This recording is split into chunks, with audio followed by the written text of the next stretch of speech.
This meeting is called to order at 6:32 p.m. Monday, July 17th, 2017. This meeting is being recorded.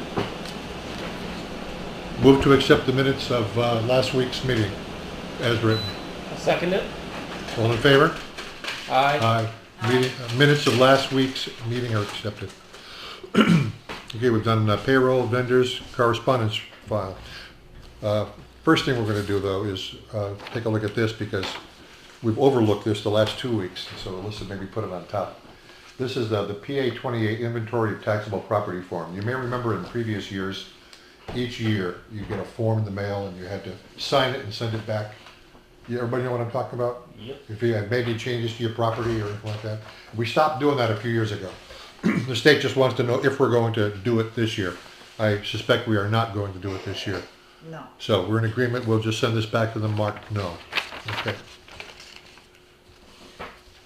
Okay, old business, complaints on Richmond Road waiting on the nuisance ordinance. Anything new on the nuisance ordinance?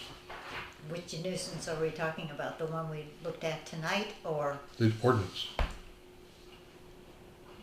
we're good? Right now, we're still as was. Okay, so As of so there's last nothing. week, I have not heard from Sullivan. Okay, so we have nothing new on the nuisance ordinance. No. Okay, and when you shake your head, we can't get that on the recording. Okay. Okay, Ridley map, Attorney Hopkins. No, I haven't heard from him. Alissa? All right. No.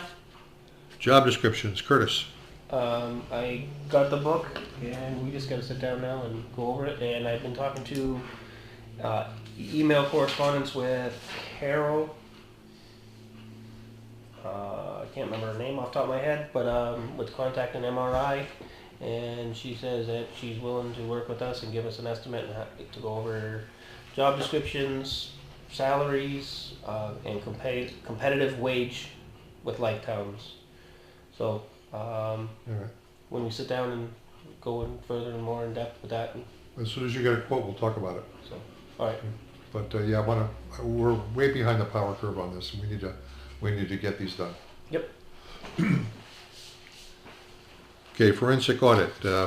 He was in here. Was it last Thursday? Yes. Yes. And where do we stand on that? He's writing up the report for us. Okay. All right. Do we know when we'll receive it? When it gets here. Okay.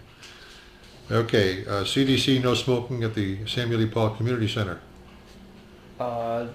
I contacted or talked to Bob this weekend during movie night, and he got a hold of Jane Scantz and said that she'll try and get us to 10 at no cost, and if she can't, she'll get us as many as she can with the no cost, and if not, the other ones I think were $35 a piece. If we pay for them, we're going to redesign them. So, okay. We're going to take CDC off the bottom of it, or whatever their organization is. They only get a blurb if they pay for it. All right. Agreed? And 10 is plenty, don't you think? Yeah, Yes. I think so. Yeah. Right. Okay, mill tax bill. Are we doing anything with that at this point? I've drafted up a letter. I'm waiting for Marcy to come back to go over with us. Okay, thank you. Municipal Resources, Inc. I think you just covered that when we talked Right. about the job descriptions. Second driveway on School Street. We just sent the letter. We have a letter that we are signing tonight that will go out to them, giving them 30 days to come into compliance. Fundraiser, we don't have any information on that. Alissa, would you contact Mark at your convenience and just ask him what's going on with that? Thank you. Exhaust brake ordinances, we'll have a public hearing in just a few minutes. Troy Redevelopment Group. It looks like everybody on the old group has decided to not be a member of the new group with the exception of Mike Walsh. Is that correct? From Yes. last week, as of, yes, As of what right he now, I haven't heard reported. any update. Okay. But Mike Walsh was the only one that was still interested. Everyone else that I'm aware of that was on it has Has either resigned or has signaled their intent to resign. Right. I don't know if if there's anybody received any letters of resignation. No. No, I don't understand anything. Well, whether we get the letters or not, they're off. They're not going to participate. So then I think once we get the letters or once we decide, then we're just going to have to reappoint. All right, well, we have a couple of people that we've talked to. I know Herb and Ben are both interested in being on this. And and we think we had a visitor today who may be interested in it. And we had a question that came up. Does a person have to be a Troy resident to be on the Troy redevelopment group? My guess is no. Do we have any members of the Recreation Committee who are not Troy residents?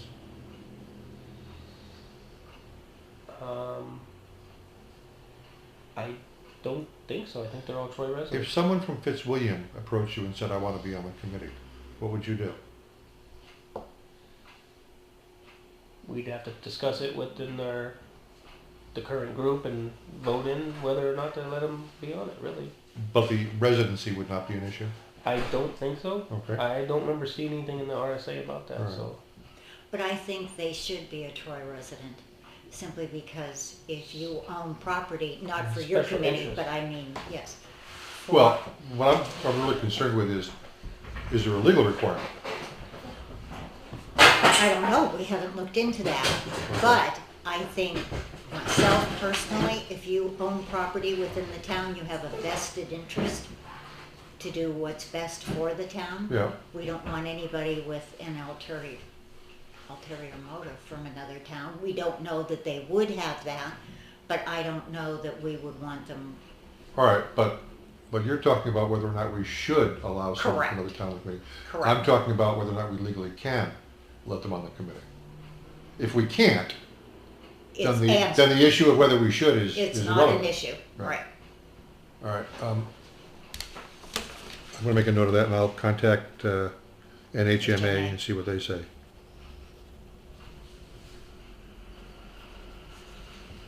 Okay. Complaint letter, Brook Street.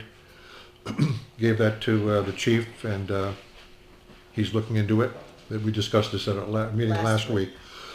Since then, we took the complaint form, put it into a PDF, and uploaded it this afternoon to the website. So if anybody has a complaint in the future, they can download the form, fill it out, sign it, and send it in. Okay, does anybody have any questions on anything we've just discussed on old business? Good. New business. Time board in Bay. That's that board we were talking about that's sitting up Last there in front of the week. fire truck. You told me to put it on the agenda for this week. I did?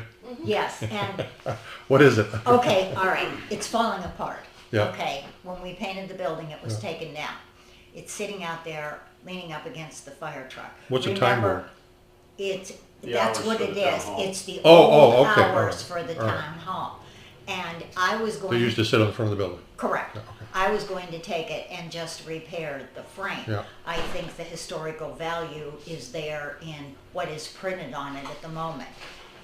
Kathy Marat wanted to change it to the new hours. Well, we might as well just make a new sign then, because there is no historical value there if we're just gonna do the whole thing all over again.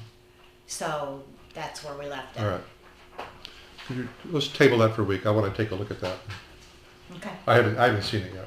okay, it's leaning up against the front of the fire. Yeah, okay. San Luis Paul Community Center door quote. Okay, I have them. We know DA Brothers was $600.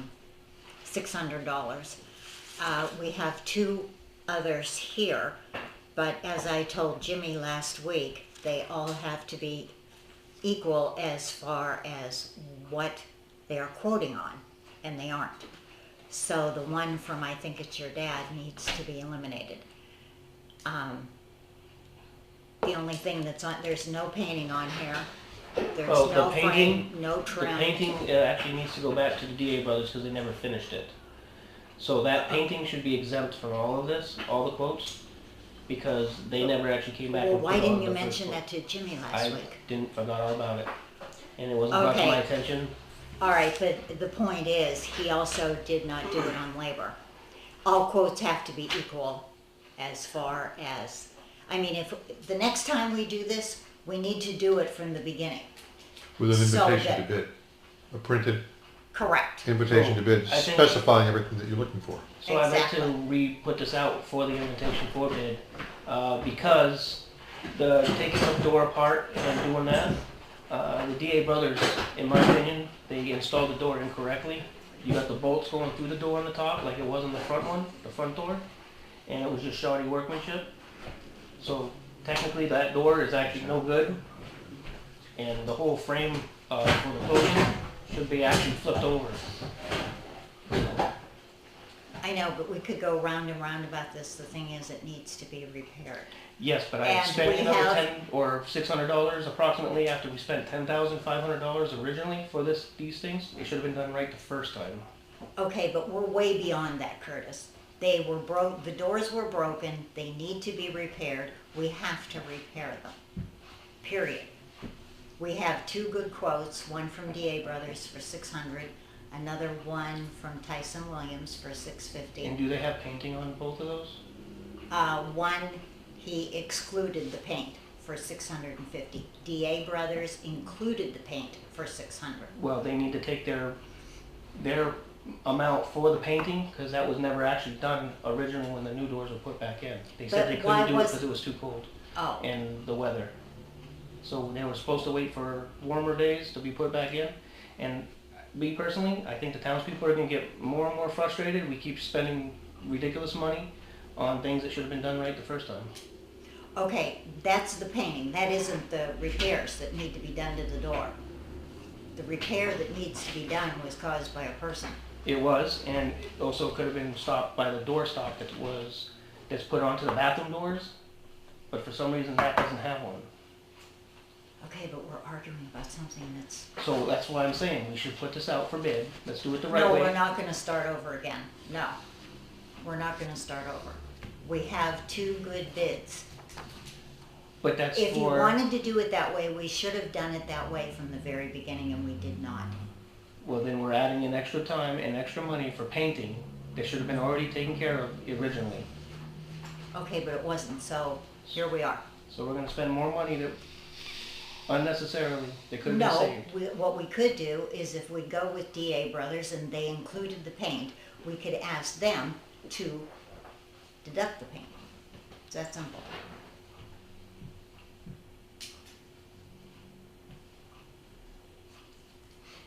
I think we ought to just put it out and do it right. Is the door secure right now? Yes. Okay, so we're not in a big hurry to do this. Right? No, the door just swings freely open and closed, but as long as people are, paying attention, it'll be fine. Right, but more damage Okay. could be done with it, to it. All But right. the door was installed Did we incorrectly send when- this out with did we publish an invitation to bid? Did we? Yeah. No, we only All got right. quotes. Then why don't we just forget all of these quotes? Write up exactly what we want, send out an invitation to bid to all of the people who've already bid, put it on the website, make it available to anybody else who wants to bid. And then when the bids come in, they will be consistent. I think that's what you were talking about Oh, before. absolutely, they need to be. Yeah. And if DA bids on that one, we'll contact them and say, we want your bid to reflect the fact that you owe us some painting. Okay, So include the painting in there. whatever you All want right. to do, sure, that's fine. You're in agreement on that? I am, All right, I move that we That's- do that. I'll okay, second it. that's All in fine. favor? Aye, Aye. So, okay. Barbara, will you put together? I'll let Jimmy know and, Okay, and will you and Jimmy put together an invitation to bid? yeah. Thank you. Okay. $300 quarterly cleaning. That goes along with this. Janet and I talked about it, and the quarterly cleaning is the deep cleaning for the kitchen. Right. And it does need to be done, it does need to be taken care of. But as far as Jimmy's budget is concerned, the money is not there to do it. And when we discussed it, we think it should be taken out of the rec center rental budget. Why not? You're using the kitchen. So is everybody else. And that money cannot be used for that. It's a building, so we have to come out with somebody else's money. You can't take it out of that. The people already voted that all the money that comes from income for renting that building out, we had a warrant article on it. It was supposed to be spent on recreation and for, So you're just gonna keep drawing from the community, the money, and never give back. it's a town building, is it? We did separate the building from the rec committee last year. We did, we have it right here. But this year, the facility is being rented out more than it ever has before. So what Jimmy's budget would previously cover is not covering. When someone rents it out, if they use the kitchen, $50 and they get it to Okay, spend on would- whatever would they you The want. think recreation that- department gets it. do you think that that 50 should go towards the cleaning? No. Because the townspeople voted on a warrant article, it says any money that gets rented or, set up for that building being rented, because Samuel Paul was the first rec director for the town of Troy. It was set up that way, the townspeople voted against it, and us taking money from the rec department, you're gonna start a whole new, All right, but if we rent it out, what do we charge if somebody rent it for half a day, 4 hours, let's say? $25 an hour, How much? 25 an hour. Okay, so it's $100, but if they're gonna use the kitchen, it's another 50 to use the kitchen. Correct. So the rec committee is still getting $100 for the rental. But the money for the kitchen, what Barbara is suggesting, and I'm inclined to agree with her, the money that people pay to rent the kitchen should go towards cleaning the kitchen.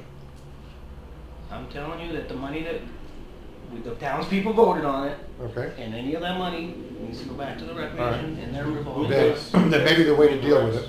It's a building, it goes under Jim Dicey's, All right. You are.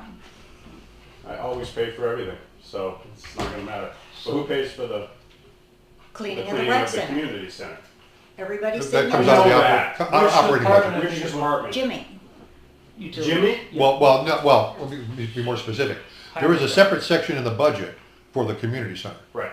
And Jim Dunton's pay for what he does over there comes out of there, and what he does here comes out of the town hall section of the budget. Okay.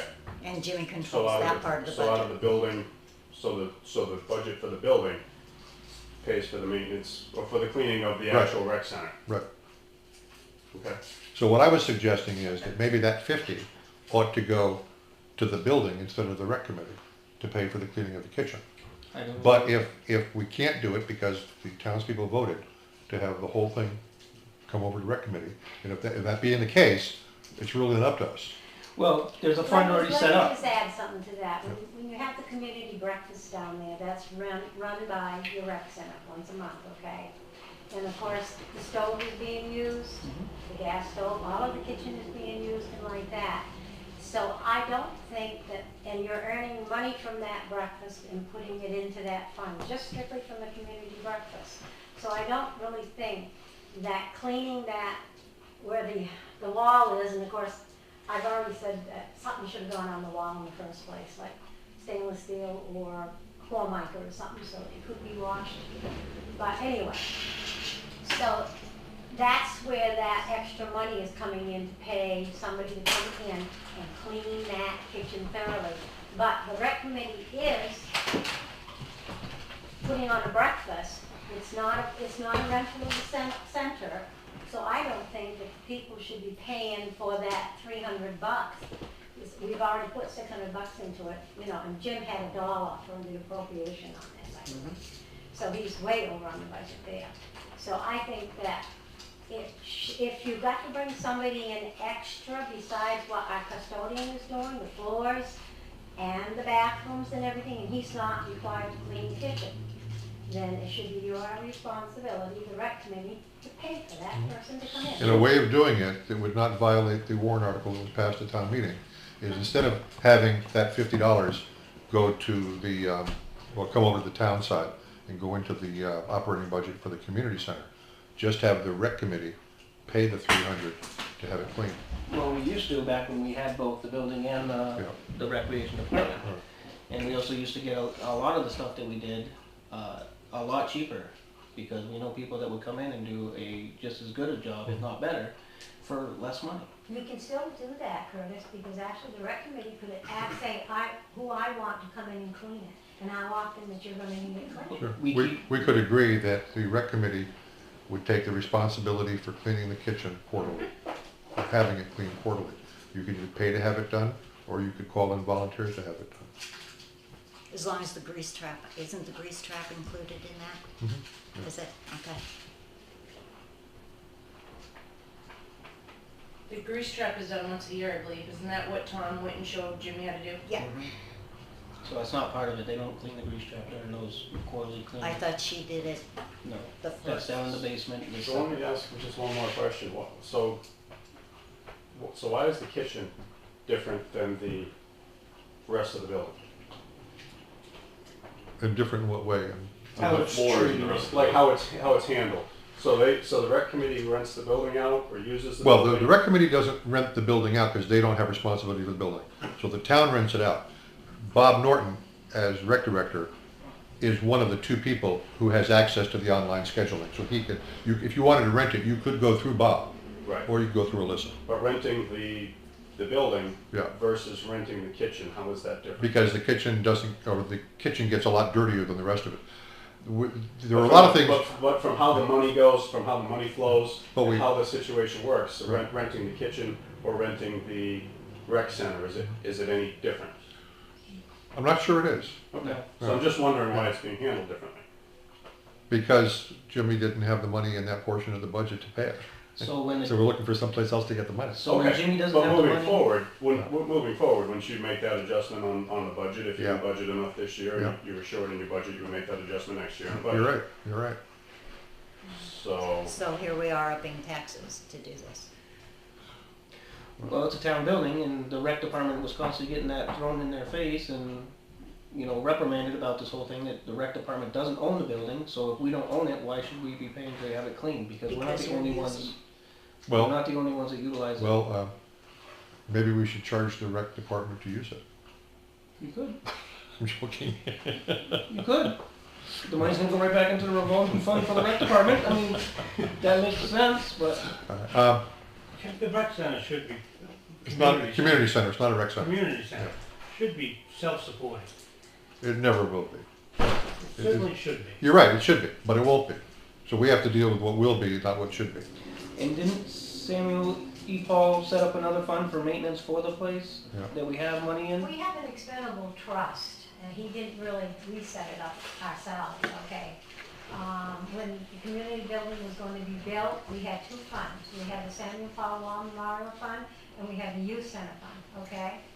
And when we built the building, we took 10,000 from the Youth Center and put the rest into the Samuel Paul Law Memorial, and we took 46,000 from the Law Memorial, and combined with what, on the first article that was ever written, that, what Peter Paul would give us, Okay. So there is an expendable trust, but that has to be voted at town meeting. That's usually for major things, and that's for not just the building. That's for the whole grounds, because Okay. Peter. Janet, I'm gonna have to table this because we're 10 minutes late with our public hearing. Okay, And I thought this would only take a couple of minutes. Silly me. Right? Okay, so at 6:55 p.m. we're suspending the meeting and opening the public hearing 10 minutes late. The purpose of the public hearing is to hear public comments and answer public questions about the Select Board's proposal to rescind all existing exhaust brake ordinances. We'll begin this hearing with some opening remarks. When those remarks are completed, we'll invite members of the public to make comments or ask questions. During Select Board meetings, we welcome members of the public to weigh in with their comments at any time during discussions. During this hearing, however, we'll proceed in a more formal manner. During the public comment section, if you wish to speak, please raise your hand and wait to be called upon to speak. Please do not interrupt anyone who is speaking. No one will be called on a second time until all who wish to speak have had a chance to speak, and please stay on topic. A few years ago, a prior Select Board passed an ordinance prohibiting the use of exhaust brakes, commonly called Jake brakes, within the historic district of the town of Troy. This is essentially a short distance of State Route 12 that includes the town common.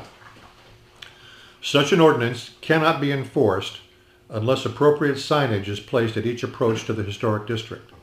Because Route 12 is a state highway, we're not allowed to install that signage. It must be done by the State Department of Transportation. When the earlier board asked the state to install this signage, they were told that the state would not install the signage unless the Select Board agreed in writing to accept liability for any accident caused by a driver's failure to use exhaust brakes. That Select Board elected to not accept the liability, and no further action was taken. Several months ago, we received a complaint from a local citizen about the noise generated by exhaust brakes on Route 12 south of the Common. That complaint included a copy of an earlier exhaust brake ordinance dated during the 1980s. We decided to pursue the matter. We contacted the attorneys at the New Hampshire Municipal Association and asked them if we should accept liability in order to get the signage installed. They were adamant we should not sign anything, accepting liability for anything that happens on a state highway. A short while later, during a meeting with a representative of the town's insurance carrier, Primex, we asked for advice on this matter.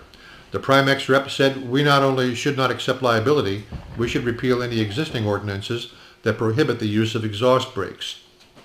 As it stands now, if a driver approaching the center of Troy decides to not use his exhaust brakes, and if an accident results, the driver's lawyer would quickly learn that an ordinance exists, and the driver's defense could be that he was obeying an ordinance of the town of Troy. In that case, whether or not we had agreed to accept liability, we might be liable. Therefore, on the advice of the attorneys at the New Hampshire Municipal Association and on the advice of our insurance carrier, Primex, we are proposing to repeal all existing ordinances that prohibit the use of exhaust brakes. At this time, we invite public comments or questions. Anyone? No comments, no questions. Okay, good. Yes, sir. Yeah, Does Alissa have your name? Yes. Okay. Yep. I'm John Sullivan. Oh, okay, John.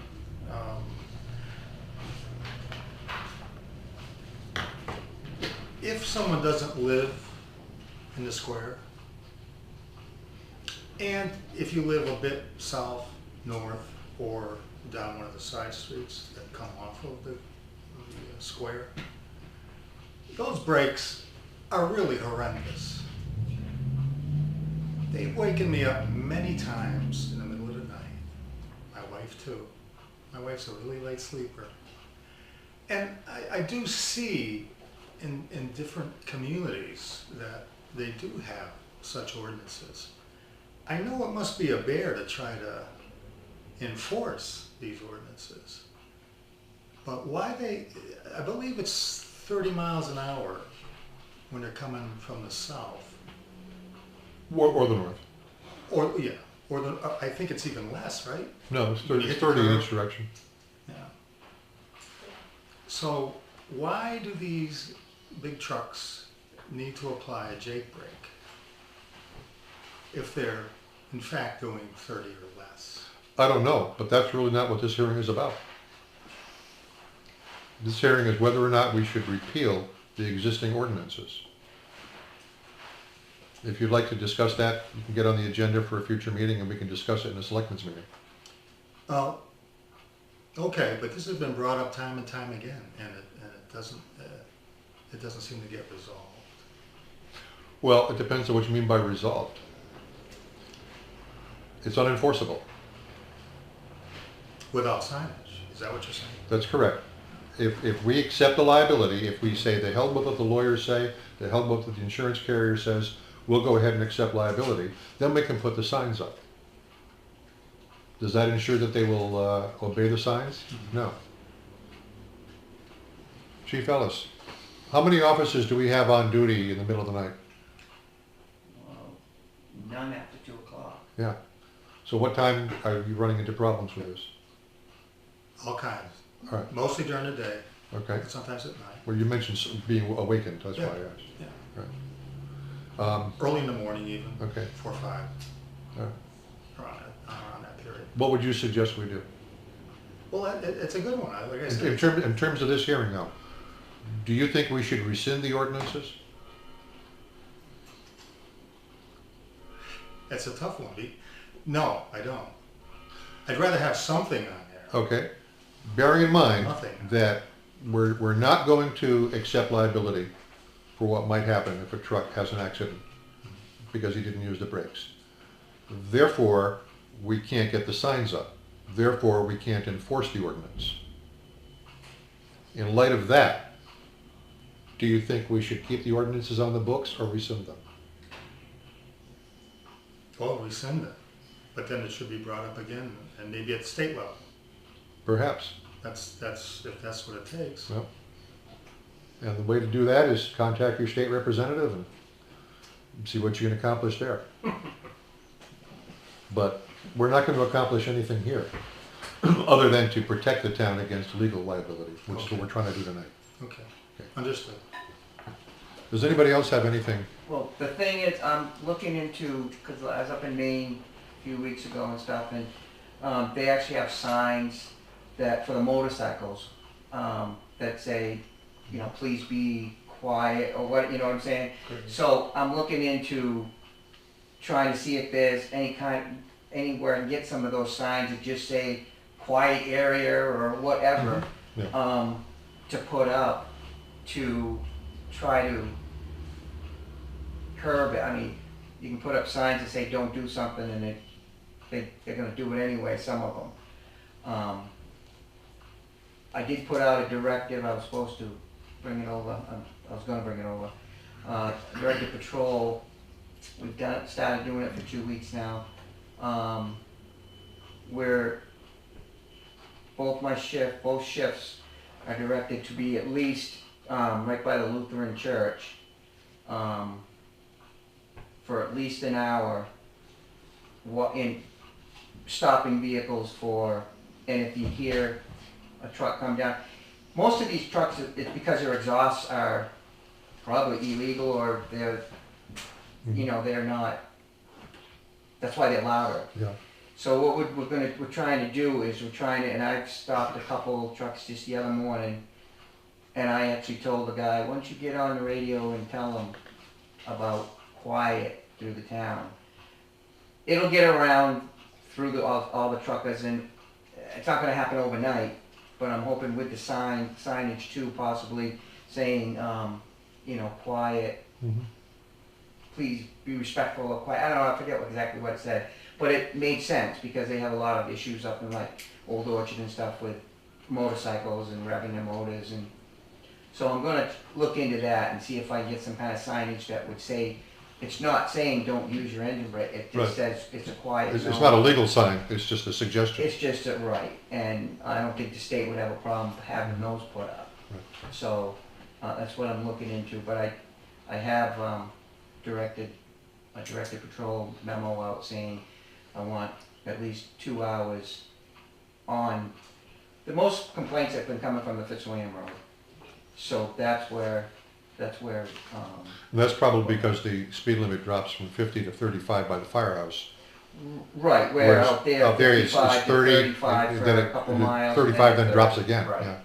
So that's why we're going to hit that area the most to try to curb Yeah. the trucks. Plus, coming from the north, after the speed limit drops, you have to climb a hill. That too, yeah. So, South side too, they have to climb a hill. Not like the one on coming but south. then Yeah, coming but down by the still fire it's not station and into top town, hill. it's all downhill, you know, Okay. slope, it's a grade. That's what we're going to try to do to curb that. And Chief, I saw you do it. Yeah. It's not This, stopping. this has been going on for 30 years. We received a complaint, I mentioned in here.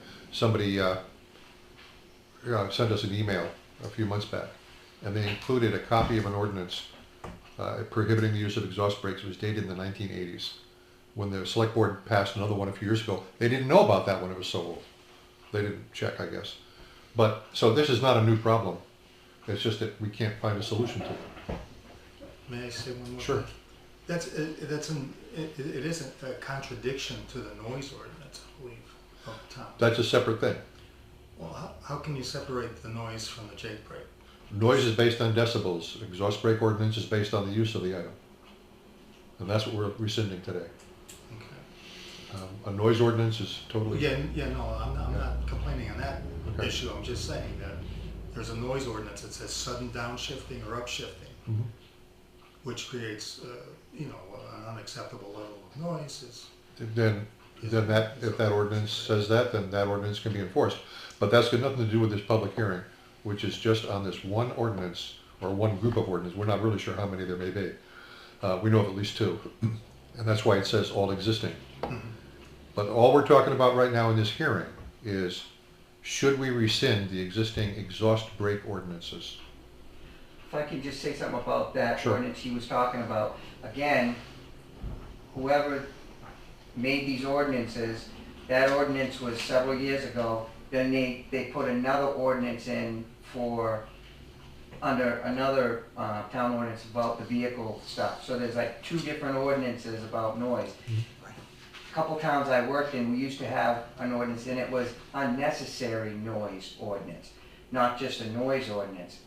So whatever's unnecessary could be enforced. And again, unnecessary would be, of course, defined by and under the discretion of whoever was dealing with it at the time. So I mean, that's something that later on maybe look into, that changed even the wording to unnecessary noise and something like that. The other thing I was going to do also was, because I think a lot of the trucks do come through anytime between, you know, they're traveling at night when there's no traffic. So they're coming through town 2, 3, 4 o'clock in the morning. So I'm going to do some periodic enforcement during those times. I'll come out and start just running some right there by the Lutheran church and see what I actually notice. And could you live up on that end of town? Could you? On the south end? No, I live right across from the gazebo. Oh, The White House okay, with a little right down, picket okay. fence, yeah. Alright. So, I mean, and I'm not gonna stand here and say that the trucks aren't going more than 30.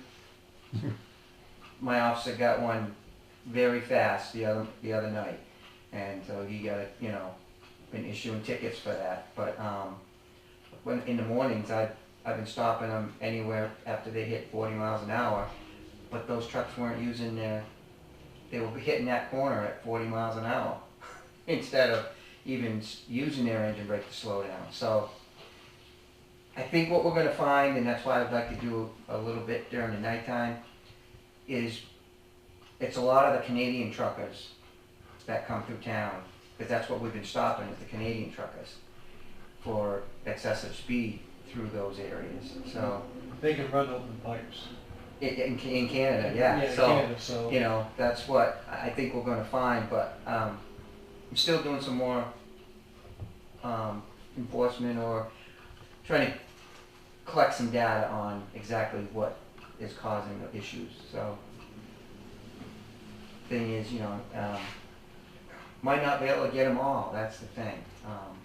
But if we can get the word out, I mean, I stopped a person from Rhode Island, and they said they saw it somewhere in Rhode Island that you don't want to speed through Troy, New Hampshire.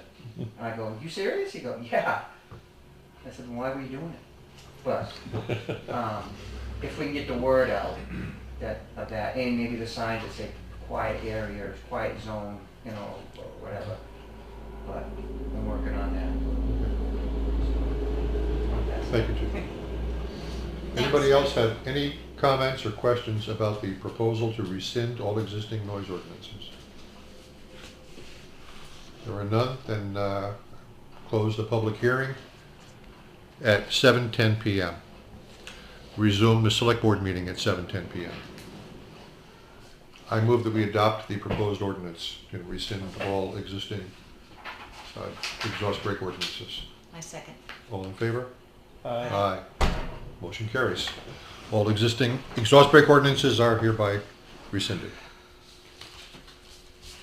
Okay, before we go back to where we suspended the discussion, we have the trustees of the trust funds in at 7 o'clock. Are they out there? Yes. Great. They're right there.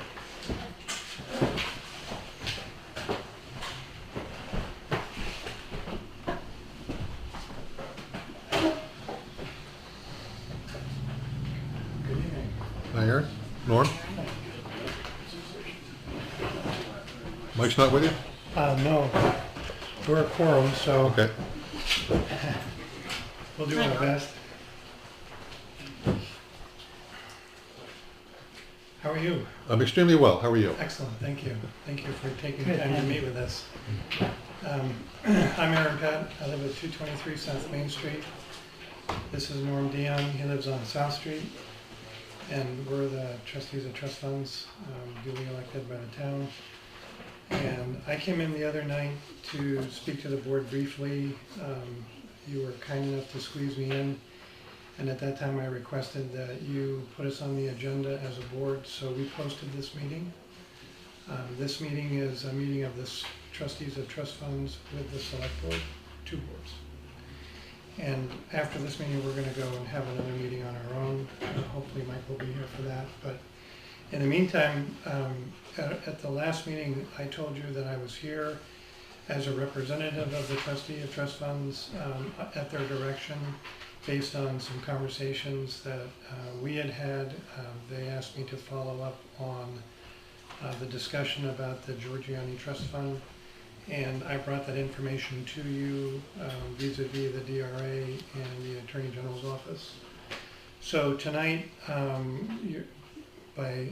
we appreciate your willingness to sit down so we can, at that time I had said what we'd like to do is get a sum certain that we could move into the fund according to the direction by Terry Knowles, the Attorney General's office, for the Charitable Trust Division.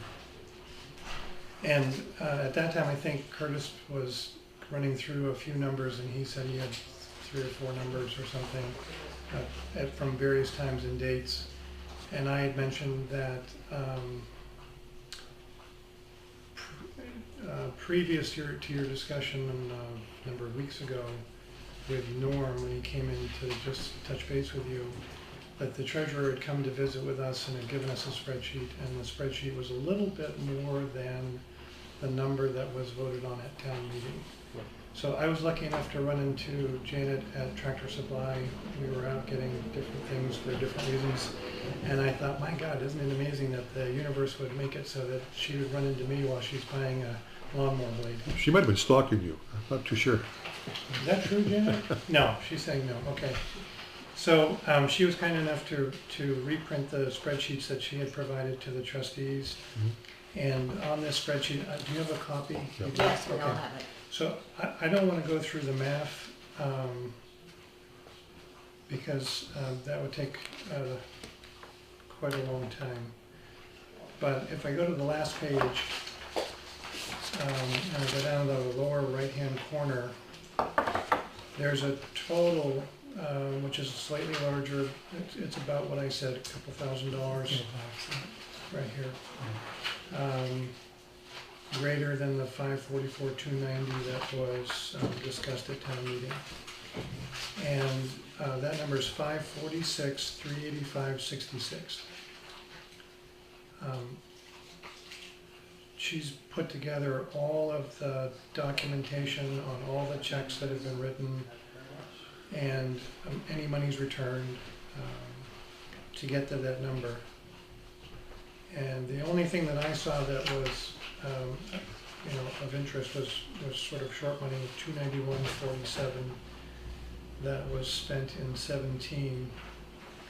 And I don't know if it's worth having a discussion about that or not. That was for some fire department stuff. But the key is that the amount that we wanted to talk about was this number here that she supplied, which is the $546,385.66. And you were interested in having us do something right away, and I said we better wait and at least talk with you so we can have a clean break, and when we come to pick up the check, we'll have had a public discussion, and we're all on the same page. Right. So that's my presentation on behalf of the trustees and kind of a recap of where we were the other night. I think it was last Monday. Do you guys have any questions for us, or do you want to tell us about anything? What do we have to do to get that money moved over into a trust fund? Yeah, at this point, it's just now that we have a number that I Yeah. think we can call some certain, we just need to check and we'll put it into an account and we'll go from there. Made out to? How does that work? Trustees of trust funds? Or, Scott Trigg? Right. Or do we put a name on it? oh yeah, it's the Giorgiani Trust. So for Norm's benefit, let me go back and recap some of the things Okay. and we'll get to that. So we had sat down and we had talked. I'll just do a recap. Everybody's here if they want to hear again, but Norm wasn't with me when I did the recap for you all. And you've seen all the emails from Terry and everything. So, and Norm is our chair, so I don't want to do anything without Norm, obviously, which is why I didn't want to do anything last week. But when when the trustees met at their last meeting, we discussed this great opportunity for putting money into the expendable trust fund. And we had our investment advisor at the time, and we talked a little bit about how that should be invested. And as I mentioned to you, the investments by the trustees is kind of a bright spot for Troy. They've done well over time. I also told you that it's really not so much any effort on our part, but it was really Ivor Olson and a series of other people that came before us that did amazing things and left the library and the cemetery funds greatly increased for the benefit of everybody who uses or for the upkeep of the cemetery, anybody who uses the library. So we're trying to do everything right and be careful and follow all the rules. And we had a discussion with our investment advisor, and he said, when we put money into an expendable trust or a capital reserve fund, there's some limitations on what we can do with that money in terms of investments.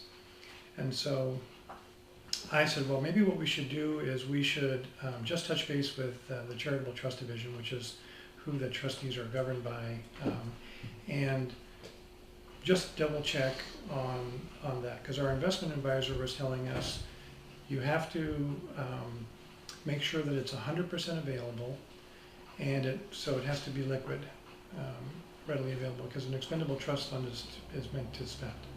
Even if it has to go to town meeting, we still have the restriction on how it's invested. So when I called Terry and I spoke to her, her first comment to me was, I hope that the DRA didn't tell you that you can put that money into an expendable trust fund.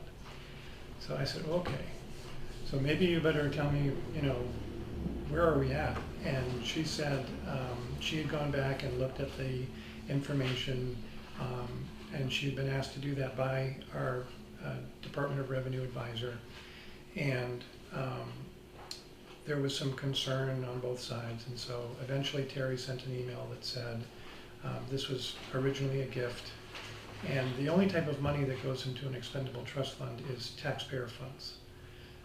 This is clearly a gift. She said there was donor intent. It'll be unrestricted because her will didn't have any particular detail about that donor intent. There was some donor intent discussed by the executor of the estate, and when they wrote the letter, they sent it over and said, our understanding was that Mrs. Giorgiani wanted this to go to youth and recreation. But Terry has told us that that really won't hold up in court under challenge because it's not part of the original will.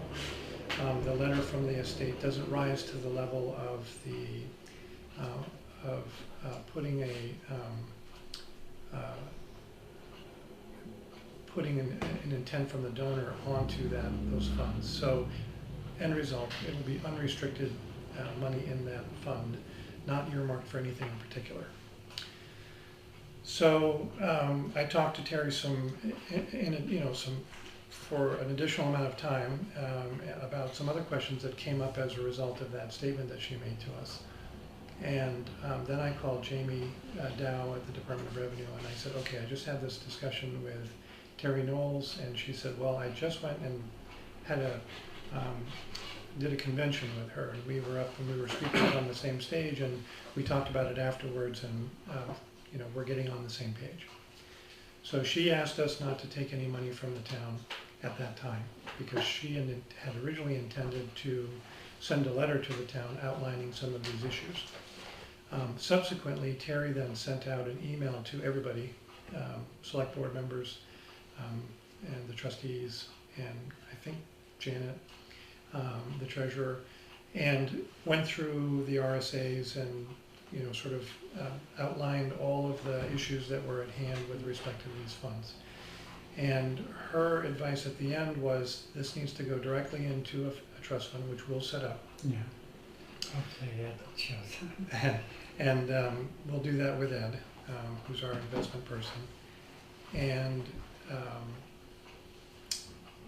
she said, because it's unrestricted, one of the things, and this is one of the things that we'd like to talk to you about as a board, because this is something that we'd like to ask the governing body to undertake, which is she said because it's unrestricted, you'll find that there's going to be a lot of interest in these funds every year during the budget season, because it'll be available as unrestricted funds for, you name it, whether it's fire trucks or painting buildings or, you know, on and on. Could be small things, could be big things.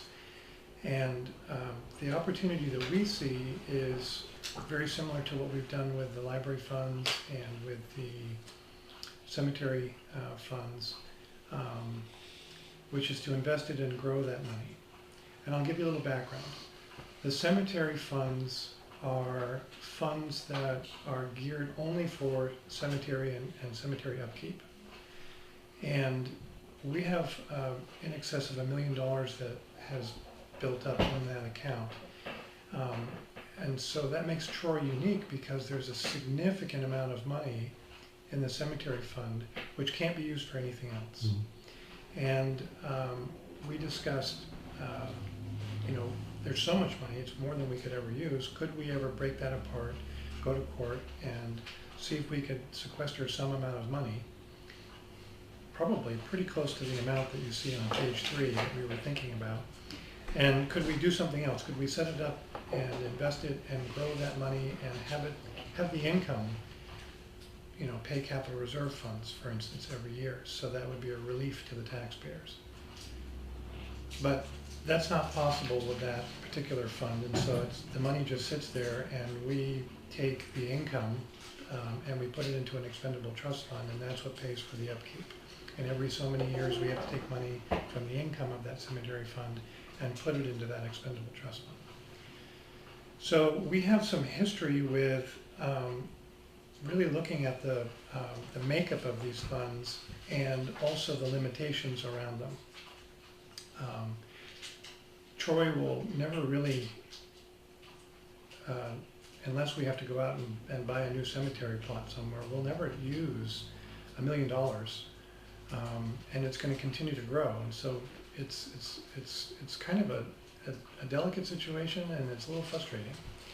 So so we're well versed in the limitations on what you can do with those things and how they can grow. And so the net of this, the long and short of it was, Terry had suggested that the town really ought to have a public hearing of some sort, or a special town meeting, or do something in such a way that everybody can come and we can whiteboard all of the possible applications for the Giorgiani Trust Fund. And in doing so, we can create a plan. Because if we don't have a plan, we're going to have a pretty interesting town meeting every single year as long as these funds are sitting there. And we could find that they go away very quickly. We could find that that there's a couple of purchases and most of it's gone if we don't do something that's more of a planning approach. But in order to do a planning approach, you know, the idea would be to satisfy as many people that the voice has been heard and that the majority has an interest in some kind of a plan. And we'd like to make a presentation about what that plan could look like. And it's very close to what I was describing earlier, which is what we do with the library funds. We, and you know you're a library trustee, we have a certain amount of dollars. They earn a certain amount of interest. We take a portion of that interest income and we put it back in the fund. And then the rest goes to the library for disbursement. And they use it for their book fund and so on. What we could do with this fund is very similar. We could take the income that we generate in a year's time, take a portion of that, put it back in the fund to keep it healthy, and then take the disbursement and put it towards something that the town has spoken on and has said, this is the plan that we want. And jump in here if I'm missing anything in particular. Yeah, no, I think that's good. And comparing this to the library fund is important. So technically, you could withdraw any amount of money every year, and eventually it could be depleted rather quickly. So we need to agree, even if it's unofficial, like the library, it's a very unofficial thing, that we will have a plan such similar to that of the library. Before, when I first came on the board, the library was sink or swim. They would take all of the interest out every single year. Now, some years there was none. Other years it was a banner year. They'd have $10,000, and that was made it very difficult for the librarian and the trustees. So our advisor, Ed, is using a standard plan which is more or less used throughout the economic world, which puts that percentage back, so on. So now there is no meager years. All of her years are 7, 8, 9,000. And it may not, even though she may earn more than that year, but there's none there, so she can count on a reasonable return, even though it's not, it's never as much as Even though you'd the hope. principal may go down Yeah, a little bit. and we like to do the same thing with this, because you could, and so we do this with the library simply as an agreement. You know, and the library has gone along with this through some good years and through some not so good years, like a couple of years ago. And I hope we do this with this, because I see a major difference, though. With the library, the money they get from the trust funds is used for all of their programming needs, to buy books, DVDs, and everything else. The operating budget doesn't cover, well, except for $2,000, the operating budget doesn't cover that. So they count on having that money on a year-to-year basis, whereas with the Georgiani Trust, we wouldn't have one program that's relying on it from year to year. So that's another piece of it. In the early years especially, I'd like to see everything just stay in there and accumulate. Because you can spend a lot right off. And Yeah, we already did that. No, I didn't do that. No, but the point is, I think we do have to have some mechanism where some money's available, Yeah, but not unlimited amount. That's right. So for, just as an even though example, technically you could do that. yeah, what you could do is say that sometime in December, when you see how it's done for the year, we can look back and say, well, okay, inflation this past year was 3%. So we'll put 3% of the earnings back into the fund. Something like that. And the excess would be available Yeah. for something I that think the would library- otherwise be paid for out of the We operating use budget. 4% with the Okay. library. All right.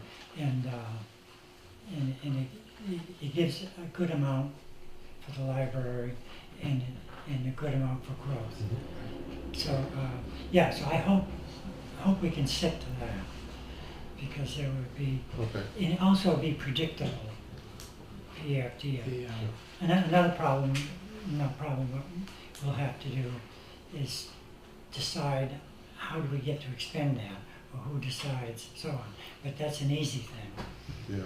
I mean, you know. Well, I think that has to go to town meeting. Yes, it does, yeah. But we have to do, somebody has to do some planning before you go to town meeting. Right, somebody's got to write a warrant article. Oh, yes. And- Yeah. well, that's what brings up the kind of the sticky wicket in all this, which is that anybody can write a petition warrant article and get the signatures required to put it on the ballot for town vote. Yeah. So even though the warrant article is the sort of the sole purview of the select board, Right. and even though it would be difficult for you to turn down petition warrant articles, Right. you know, so if we can take that step where we figure out a plan that everybody's had some voice into, and Right. maybe there's a vote of some sort, that would alleviate possibly some of that opportunistic, Right. interest in the amount that goes into the trust. Right. So if we're anticipating, say, $30,000 become available in a given year, we have various departments. Jim Dicey comes in and says, well, I'd like to spend that $30,000 on this piece of equipment. And the library says, well, we'd like to get that lighting fixed in the basement. Right. And somebody else says, well, we want to do this. Or the rec department says, we want to use it for a picnic. And on and on. That's the select board's job, is to sort all that out and decide how we want to apply it. But like you say, somebody else can come in and say, well, no, we've got our 25 signatures, so we want to use that money here. Right. Both articles are on the warrant when we go to town meeting. Right. We get to stand up and speak out for or against them. And we can say, well, don't vote for both of them unless you really want to deplete the principal. But if the people say, yeah, we want to do this and we want to do this, It's true, then so. it's their money. So what Terry recommends is that the town have Yeah. some kind of a planning meeting where it gets discussed. Absolutely. And it gets whiteboarded, and all of those ideas about what it should look like get up there on paper so that everybody can see what other people's Yeah. ideas are. That way it's transparent. You know, we have Mhm. some sense that everybody's had a chance to, if they're really interested, they've had a chance to be vocal about it. And from, in my original suggestion, which was in the budget process, Troy typically takes a certain number of dollars and they put it into capital reserve funds for the fire department and the highway department and the police department. And you know, depending upon the year or depending upon the makeup or however, like for instance, there was a lease purchase of a fire truck that was taken partly from, I think it's $40,000 that goes to the fire department, and so the payment came out of that, and they ended up with the rest going into capital reserve funds. That was a way of buying a much needed fire department back in the day and spreading those payments out over time. But the key there is that if you were to do it, if people agreed and you were using most of that money to cover that capital reserve fund, then the other things that people want to do would be more like taxation, and it would be a regular warrant article from the select board, Mhm. you know, with the advice of the department heads. So we could do a couple of different things. One, we could do it that way, where the plan is, hey, look, folks, we're going to be hands off on this. We're going to grow the interest, and we have a specific purpose for it. Or, like you said, it could be that the purpose is defined by the select board during budget season for the amount of dollars that are available, which we might have to wait until December in order to do that. But you don't necessarily post your budget until middle of February. Right, and we could also, in any given year, decide that we don't want to spend the principal, or rather the earnings, on anything. We want to just leave it all in there that year, depending on where we stand on Right. on our budget and But somebody, unforeseen you know, expenses. somebody might not agree with that, and then Right. that's where, you know, if Right. we have a plan ahead of time and we go through that process where we can get something concrete that everybody can say, okay, you know, at least we've been heard and Yeah. we've agreed to it, then we have a chance of having something that's repeatable without a lot of hiccups. Mm. Because, as you know, anytime you have a change of board, you can have an entirely sea change of just about everything. So, but if it's something that the town has chosen and everybody understands this is what we're using this money for, and it's, you know, it's sort of set in stone, even though it'll never be set in stone, but at least it'll be set in stone with the people who are gonna go and vote, right? We'll have an easier time, whichever one of those proposals comes to fruition out of that Mhm. process. Because if we don't have that process, it's very likely that we're gonna have a free-for-all. And so that's the thing to try to watch for. So if you're interested in letting the money sit there, that would be one of the things on the whiteboard. If our interest is in taking the money and putting, you know, whatever the amount is towards those capital reserves as a way of providing a relief to taxpayers, that's a quantifiable objective that's just is dependent upon how much money that's there. But let's back up just a tiny bit. In the meantime, you know, we have a few steps to take. You cut a check, we put it in the bank. It's called the Giorgiani Trust Fund, and then it sits. And then we have to get ready for town meeting, and there's a budget process between now and town meeting. Couple of things. One, if you invested in stocks or municipal bonds or so on, and you were the one who said this a minute ago, you could get variations in the amount. I'm not sure that's the greatest thing to happen before we have our first town meeting after we get all of the dust settled. So it might be that we ought to do something fairly secure with that, Mhm. so that when we get to town meeting, the principle is sound. It's the same number that was agreed on in the meeting, that was provided by the treasurer, and it's still there. And then, you know,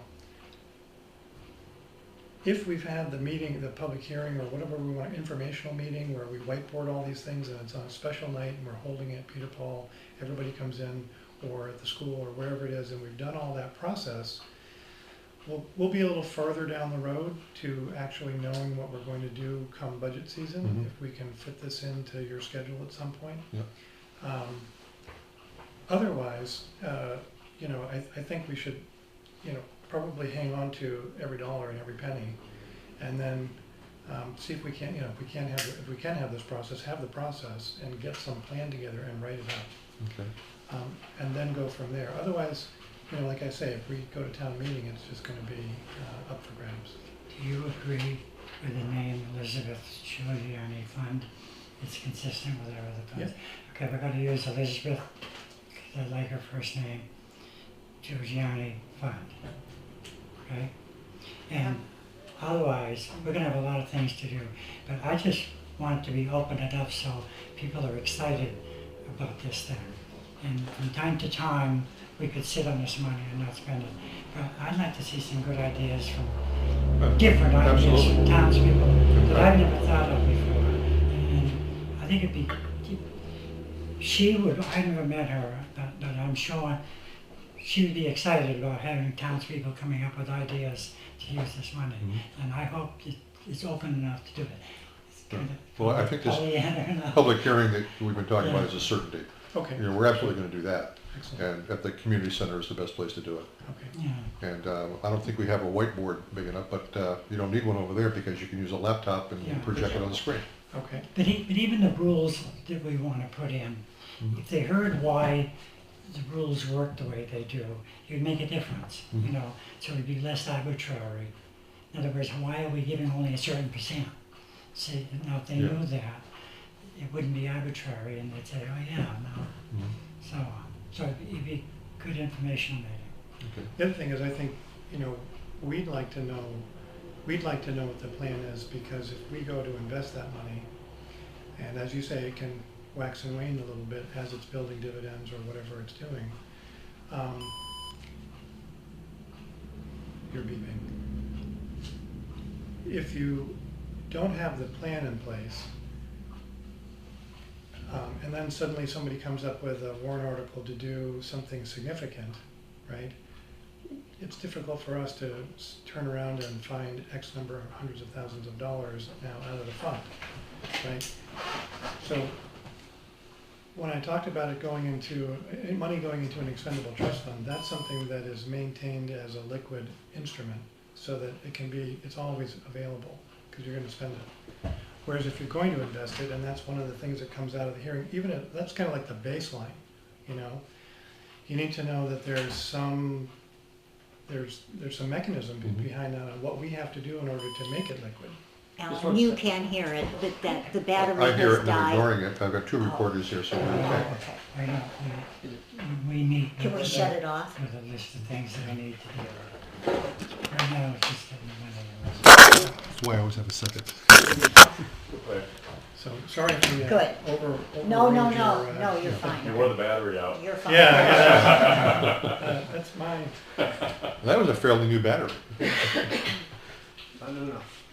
So that's a baseline, and as you know, investing it, right? That's a baseline activity, Yeah. and so there may need to be some education that goes on about how that works. Now, I'll be the first one, even though I'm running your batteries down. I don't want to be the person who explains that portion of it. I'd much rather have Ed Oakes, who's our investment advisor, Okay. who's a resident of Troy, who's been doing this for a number of years, talk about the different, you know, parameters around which some of that stuff works. I would expect, we have a policy that we have to have through the state that tells us how do we have to invest our money. And I would guess that we would have the same policy, which is a certain percent for stocks, a certain percent for bonds, and a certain percent Okay. Follows what they call in the cash. prudent And so- investor rule. Yeah, and so we have the same one for trust, for cemetery and library. We probably will, Right. the same for this one too. Just so people have a general understanding that, you know, once it goes in and gets managed like the other funds, it's less ready than, say, if it was in a capital reserve fund. You can you can eventually get it. It just, you know, if it's a significant sum, you're gonna scramble a little bit, and you need to not be doing that. And you can follow this on the computer daily if you want, if you have enough guts, but at least once a month, you know, it's good. Best time for that hearing probably September, October timeframe, I would think. Yeah, I think we People wanna get- do it before we get to the budget season, Yeah. or before budget season gets to be too far And when do we along. start that? October 1st around there? End of September. End of In the September? meantime, we can get a list of things that we have issues with. Yeah. That's- Yeah, the budget committee will start hearing proposed budgets end of September. Usually they start with small committees whose budgets don't change from year to year. And the big guns come in later in the season. Right. We will no doubt have all kinds of ideas. Yeah. If this money is sitting there. So having some sort of, you know, a hearing or an informational meeting ahead of time would be, I think, good. I have a couple of questions. So in this meeting, the intent would be to come out of it with a proposed article for town meeting, correct? No. No, the intent for tonight, can I answer this question? Not tonight's meeting, in the public hearing. Oh, I apologize. I'm sorry, I was fast forwarding a little bit. I understand the intent of tonight's meeting, but, so at the public hearing, we would be coming out of that with a consensus towards an article for. Right. The select board would put together the warrant article.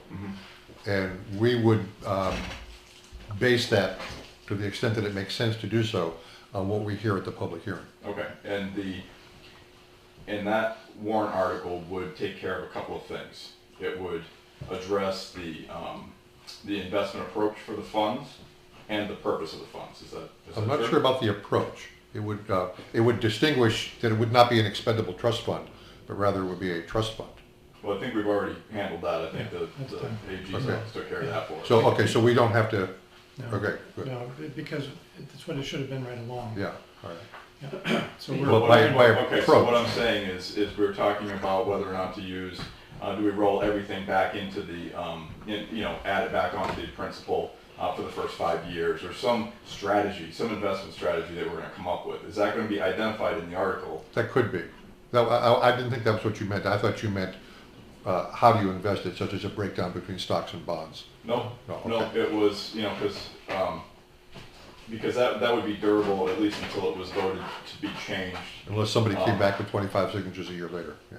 Yeah, a year later, or Yeah. something changed that the town wanted something different than that. I would like to see that in the original article, yeah. Okay. Yeah. so what the Charitable Trust Division, said was, this meeting is really about whiteboarding all of the different possibilities that are out there for the funds. And then coming up with a prudent way that everybody can understand and agree that, okay, that's how we're gonna do it. It's not something, because it's an unrestricted fund, it's not something that we can set in stone forever and ever and ever. But if we don't have some sort of working fundamentals for the funds, or this particular fund, we're gonna get into a free-for-all on a pretty regular basis with some pretty big numbers getting thrown around. Oh yeah, hundreds of thousands. Yeah, so if we don't do something, so what I was talking about was in that hearing or that informational meeting was to take the information, right, from people. Mhm. What do you see the benefit of? And also do some education.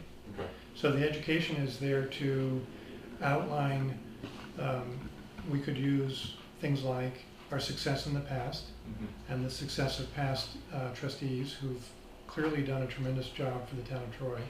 And what this means for this, what that success could mean for this particular fund if it continues to go the way that the other funds have unfolded over time, depending upon the market, obviously.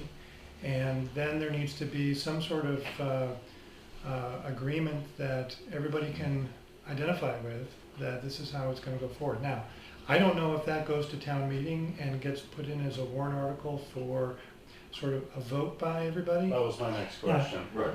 But that would be, that would be sort of the governing body's place to define that, I think, because the warrant articles are their purview. That's we're a budget committee town. So when we go to town meeting, it's the budget committee's budget, right, that we look at first. And the select board has their own budget. You try to make them, you know, sync up if you can, because that cuts down on a lot of discussion. But the warrant articles are solely the purview of the select board, notwithstanding any recommendations or petition warrant articles. Yeah, So yeah. it's possible that they could go to, they could absorb all of that information that is provided by townspeople and say, okay, this is the thing that we heard the most. This is the thing that seems to be what everybody is leaning towards, with some nuances here and there. And so we're going to suggest the following. And that could go to town meeting. That would be up to the select board at that point. What the trustees want is that we have some sense, right? Because we're not going to have a sense unless we go through this step. We need some sense of how this is going to unfold, because otherwise it will limit our ability to invest it in a way that will be as successful as some of the other funds. Does that make sense? Yeah, yeah, no, Because I if- totally understand. Right. Okay, If so, we don't know, if we think that there's a chance that some of this will be called on the carpet in big numbers, we really, our hands will be Yeah, you're tied a gonna be little bit. unraveling We're gonna feel something like, that you- whoa, you know, yeah. okay, CD Yeah. time, you know, right, 0.01% or Yeah. whatever it is, because it's just, it'll be too untenable. So the education piece is to explain, here's the background. And we've always thought that, you know that we're a very poor town. When you look at our tax dollar, I don't know if you understand the tax dollar thing, a lot of people do, that our tax dollar is around $95 million to $1. Other, Dublin's dollar is 240 million or 204 million. So when they raise $1, it's 204 million, and when 204,000. But when we raise $1, it's 98,000. So there's a real disparity in our buying power in dollars compared to their buying power in dollars. So when you go out and you look at the tax rates of the different towns, you'll see that we might be at 36, and somebody else might be at 32, but they might be raising significantly more for each dollar than we are. So we're just trying to get to a little over $1 million to run our operating budget, right? So, so for our town, as poor as we are, the investments have been a kind of a bright spot for the reasons that Norm cited, which was it gives significant money on a pretty regular basis to the library as an example, or to the upkeep of the cemeteries as another example, as a result of that investment income. Without that, there would have to be another $8,000 or so in the library budget. Correct. well, and From taxpayers. right, and I guess back to my original question was, if we decide to invest this in a certain way, at least we'll be stuck that way for a year before anybody can change that, so that you guys can move forward with your Scottrade account and invest it in, the ways that you see fit. Right. And not have something come up at the next town meeting that says, you know what, we need 100,000 of that. Let's for this or that. They would have to change the article and say, well, these funds need to be freed up in the coming year, and you would have to spend them the following year. I didn't quite get that, but what I can tell you is that every time you have a budget season, it'll be on the table. So this budget season, it'll be on the table. Okay. That's why I'm suggesting that So- there be a public So, informational meeting prior to going through the bigger departments and their wish list. okay, so This year. so next year, if we decide this year, in that article, it outlines that we are going to roll X percent of the interest back into the principal, and the other is going to be made available for capital reserve accounts or whatnot. We could change that. We could spend that money differently. The next year, when you go through the budget cycle, it's going to be on the table again, because that money is unrestricted. So the only way to get an agreement in place is to go through this other process first, Mhm. and get the input from people and get people to generally agree, okay, we're not going to expect, if you're a department head, to come in and say, give me $200,000 because I have this project, or I have this vehicle, or I have whatever it is. Okay. That make sense? And so if you, without that agreement, you also are going to suffer the same process, the same budget hearing as the next year. the next year. Okay, I'm just asking if the agreement is addressed in the article. That agreement we're talking about, because what you have with the library right now is understanding. Right. It's not really an agreement. Correct. That could change at any time along the way. Right. The cemetery is different because it's just locked up and you can't touch that anyway. It's a moot point, they got so much money. Right, so, Yeah. but what I'm saying with this particular fund, Yep. how do we lock up that agreement? Do we do it within the article? No, that's why the public informational meeting, or whatever you want to call it, is so important, because it's going to be kind of it's going to be a handshake. And then the board will figure it to their budget season for their warrant articles, whether it's capital reserve or something else, every year. And what we're saying is, we'd like to lower the rhetoric or lower the discussion outside of this office from all of the other people who have an interest, because we go to that extra step right away and say, here's all the things, and by the way, it sounds like most of us are agreeing on this particular way forward. But it will never ever be something that you can write up and say, it's going to be this is it, you can't do anything else. It'll always be available for everything and everything. So we have to kind of have the same informal understanding town-wide about the Giorgiani Trust that the trustees of the trust funds and the trustees of the library have about the library fund. I hope that, is that helpful? It requires eternal Well, I'm just vigilance. thinking forward a little bit. In the budget committee, we're working on a capital improvements plan, a long-term capital improvement plan, working with the planning board to Yep. develop something like that. That's part of the master plan. And Yeah. as part of the master plan. So as this thing develops, if there was money that was coming out of this fund that was earmarked specifically for capital reserve accounts, it could be broken out into the CIP. Correct. But if we build all of this and we don't agree to it as a town, like we vote on it, we build it all, and then next year we say, you know what, we're not putting that in the CIP. Right. So the key there is that there's two things that could happen. One is we build all that up and we have a plan and it's all ready to go, and then we have a petition warrant article, or a new select board who says, no, we need to do this money now because that's what's going to save taxpayers the most, right? So Okay. that means what the informational meeting needs to do is get a general understanding out there of an agreement of some sort, so we reduce the interest of people to do that, reduce their I don't want to use the word interest because it's a financial term, but you know what I'm saying? Yep. Yeah. You So get Concern. You get buy-in from interested parties. right, you don't want to get buy-in from stakeholders, which Yeah. is all the residents in Yeah. town who have an interest in seeing that this goes into a good process. Yep.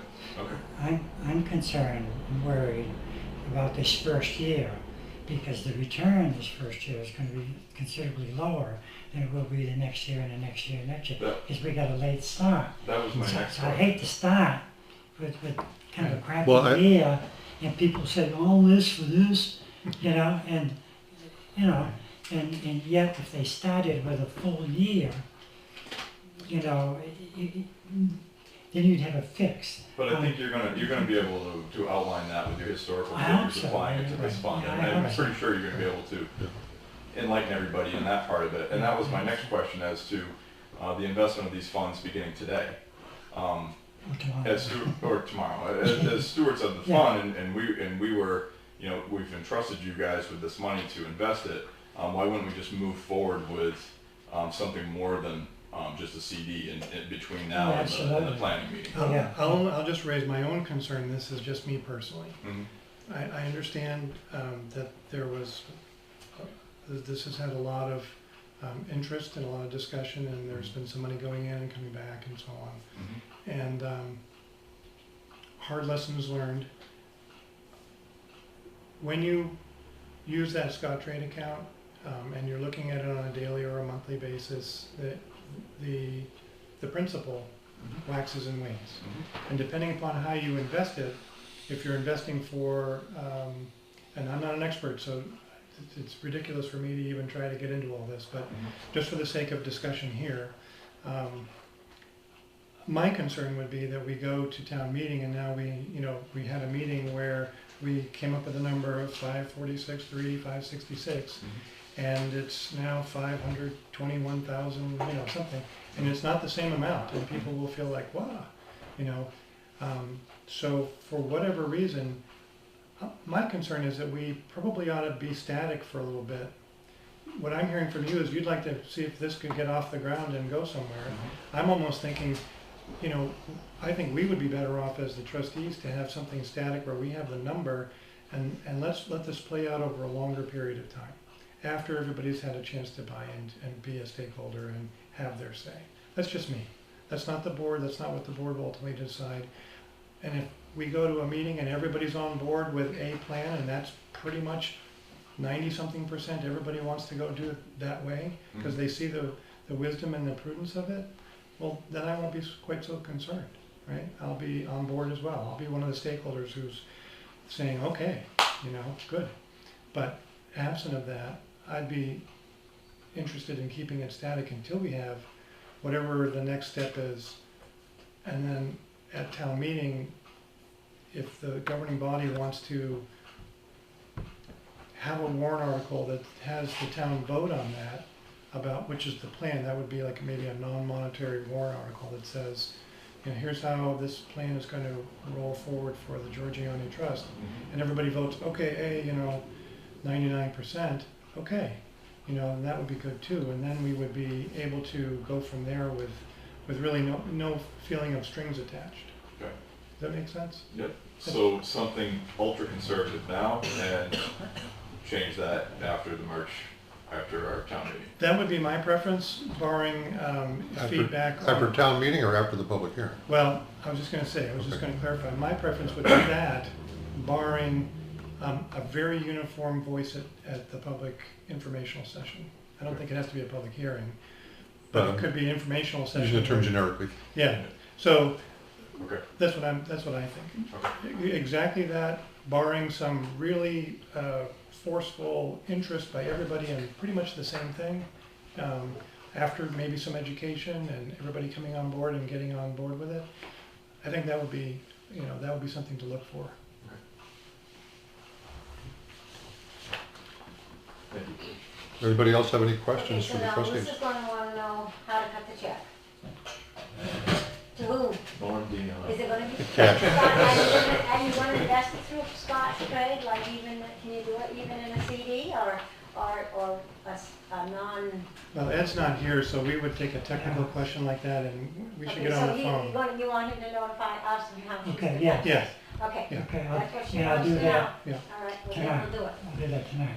I think what we, I'll do it Okay. tonight. All right. So we can print the check and get it to you tomorrow. yeah, But so- she's ready to do accounts payable. as soon as Ed calls in with that information, what I'd like to do is just know that there's either a consensus or a vote by the board for the 546,385.66. Yes. By this board? Yeah. Yep. And that we're gonna look for that in the check so that when we have it and it's clean and cut, and the trustees are now gonna take care of those funds and put it in the appropriate fund. Should I ask Ed Volks to contact you?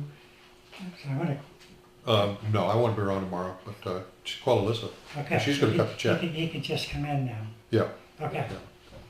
Could she, Alyssa will be coming. yes. because Okay. she'll cut the check, you sign it, right? And I'll be signing, Yeah. yeah. Okay, Mhm.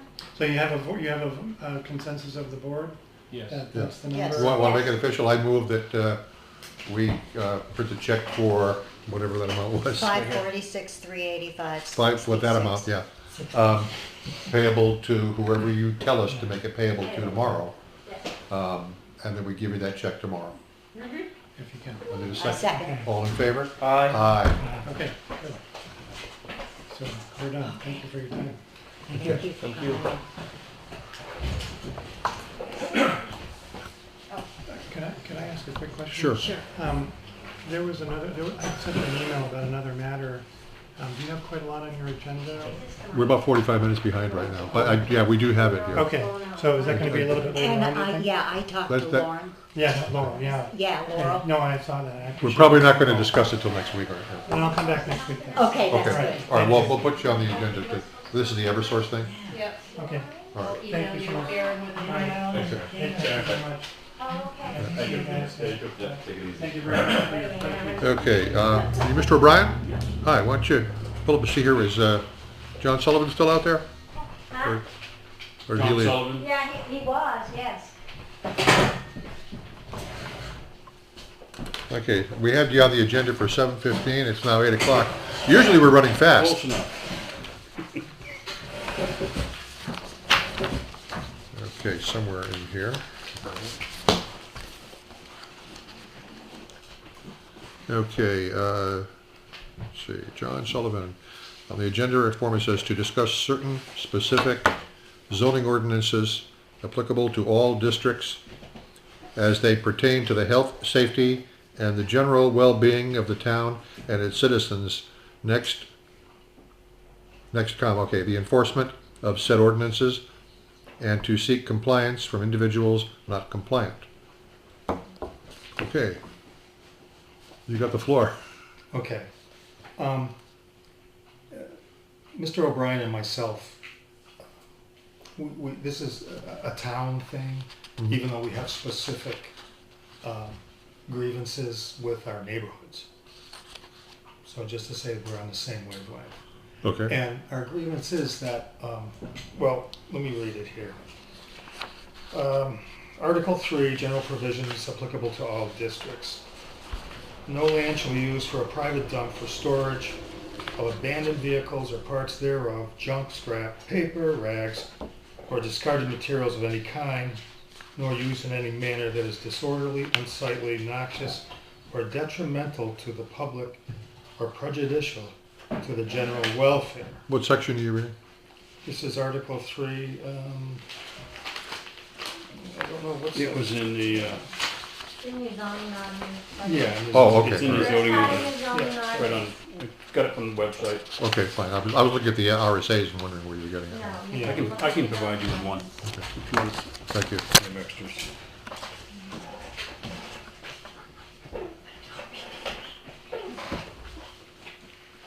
Yeah. Just look at your regular zoning ordinance. All right. And that's the base in your file. Besides the table of contents. Well, here's a manner, I think it's a question too of developing and enforcing pride in our community. You know, we look around and most residents of Troy are very good at it. There are a few that aren't.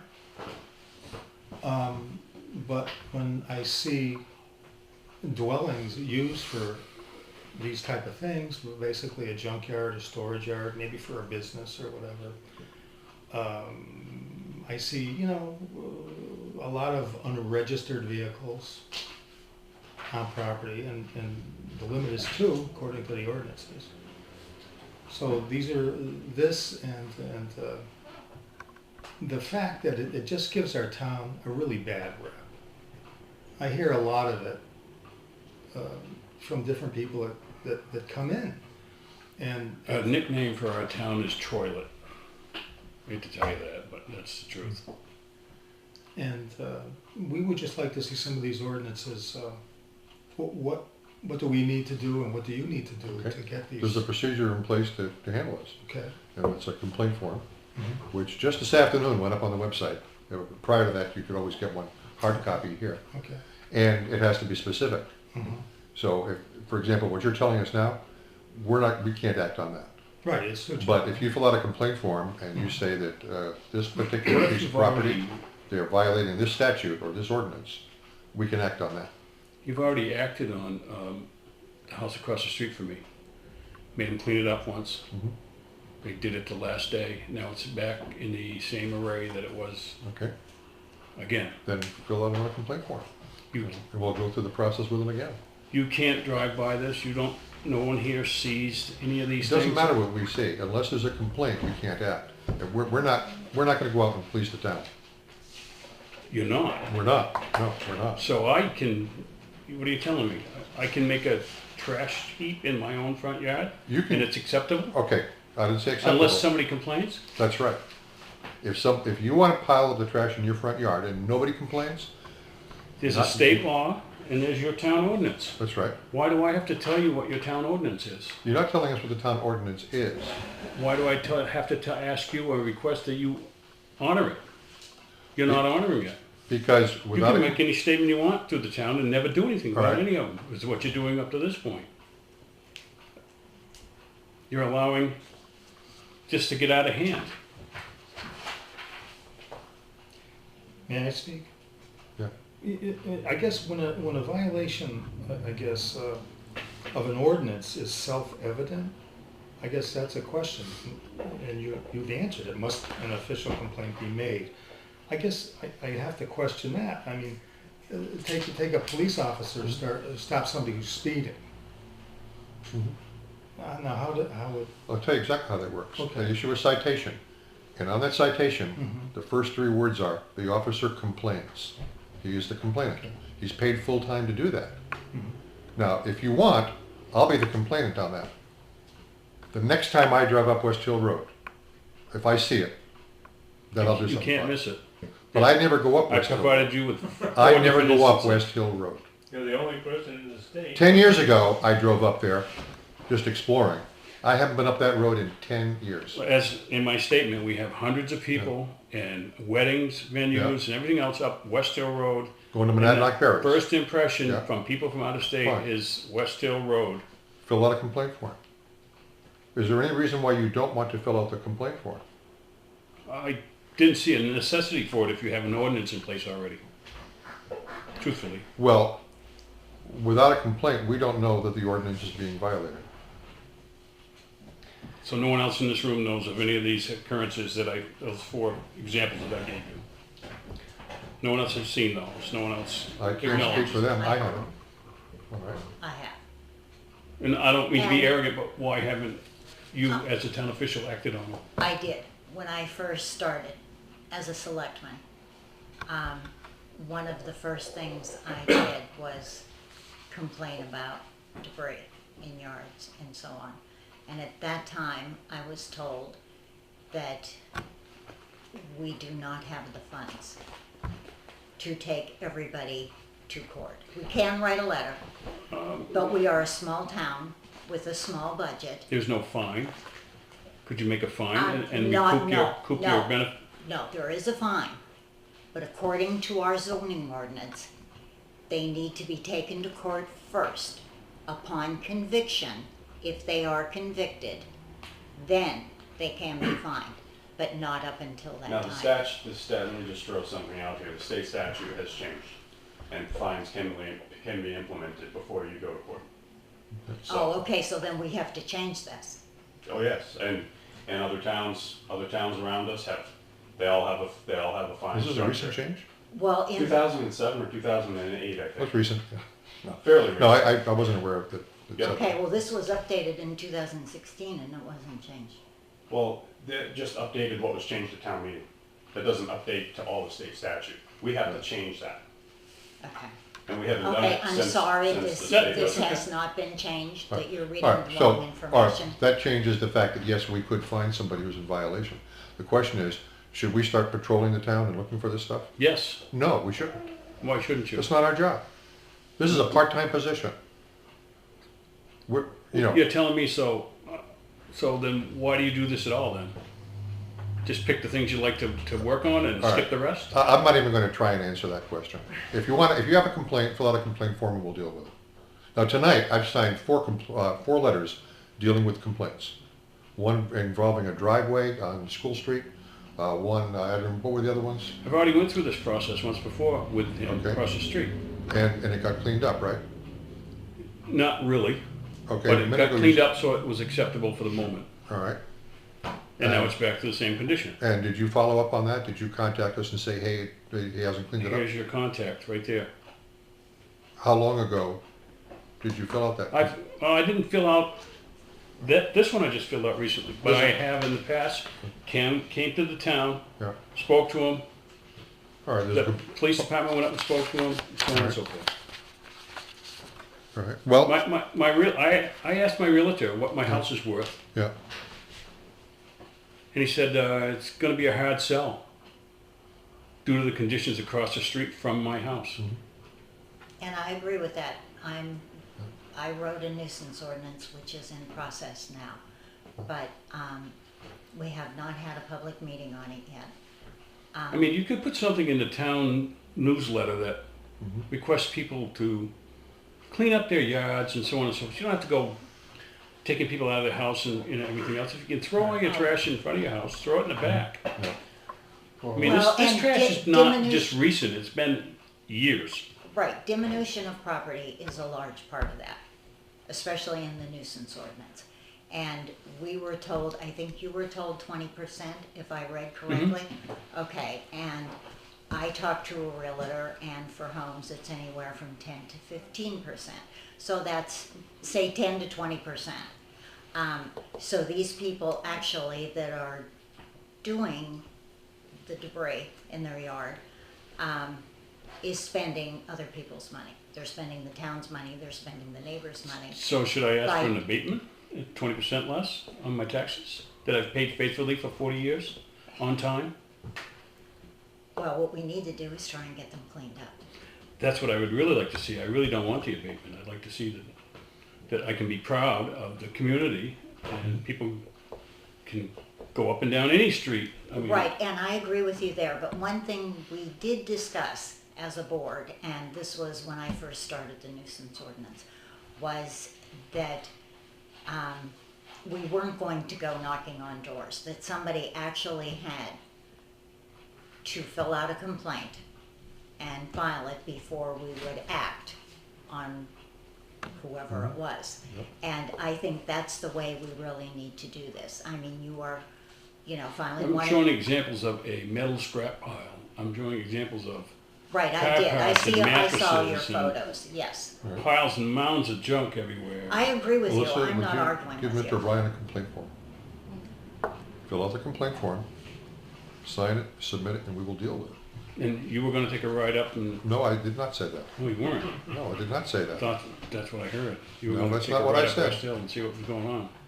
And tomorrow, whenever we get that up, you can listen to the recording of the meeting and see what I really said. Okay. Yeah.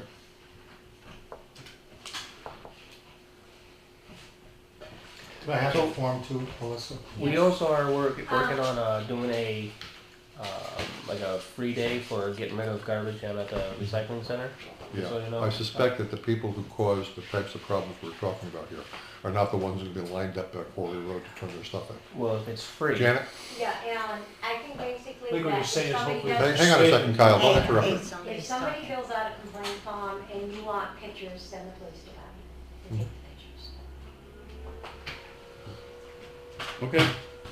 okay? Well, he yeah, supplied us with photos. We have photos right here. Okay. Well, I don't know their names. I don't know the address because some of them have post office box or whatever, so I couldn't provide that. but- on the complaint form, if you don't have an address or a property owner, just, if you give a description that allows us to find it. you know the house number, we can have. Yeah, I could only actually get one house number out of the 4 pictures that I provided. Well, even if it said the next house south of number 126 or something like that. Anything that would If you allow drive up and us to, see a RV all torn apart like it blew up, you'll recognize it. but we take these forms seriously. We get a complaint form, we investigate it, and we deal with it. But we decided some time back that without that form, we're not gonna deal with it. I think you had to change your policy on that, truthfully. Well, Because if people do not like to complain about their neighbors, these things turn into a hate fest sometimes. And it's your responsibility to police us, not me to police my neighborhood. no, it is not our responsibility to police Yeah, it anybody. is. Yeah. If somebody's violating the law, then the police can do it. If you don't want to fill out the form, call the police. The police have been up there to see him. Why are you telling us? You're right, why am I even here? I'm kind of If wasting you my don't think time once again. If you don't believe that the police are doing their I job, haven't pictures of this since 2014. have you been in to falls see on us? deaf Have you ears. talked to us about it in that time? Alyssa, how many times have I been here? Probably 4 or Numerous- 5 times. Yeah. To talk to the select board? No, just to put in a complaint, Okay. just trying to not be a big ruffled up, peacock yelling, screaming or anything like that, but I'm not getting anywhere. I'm at retirement age. I would like to sell my house in a couple of years, and I'm stuck. I would be foolish to put it on the market because I don't want anybody to see it now. Right. Well, fill out the form, submit the form, and we'll deal with it. What's the time frame that you would deal with it?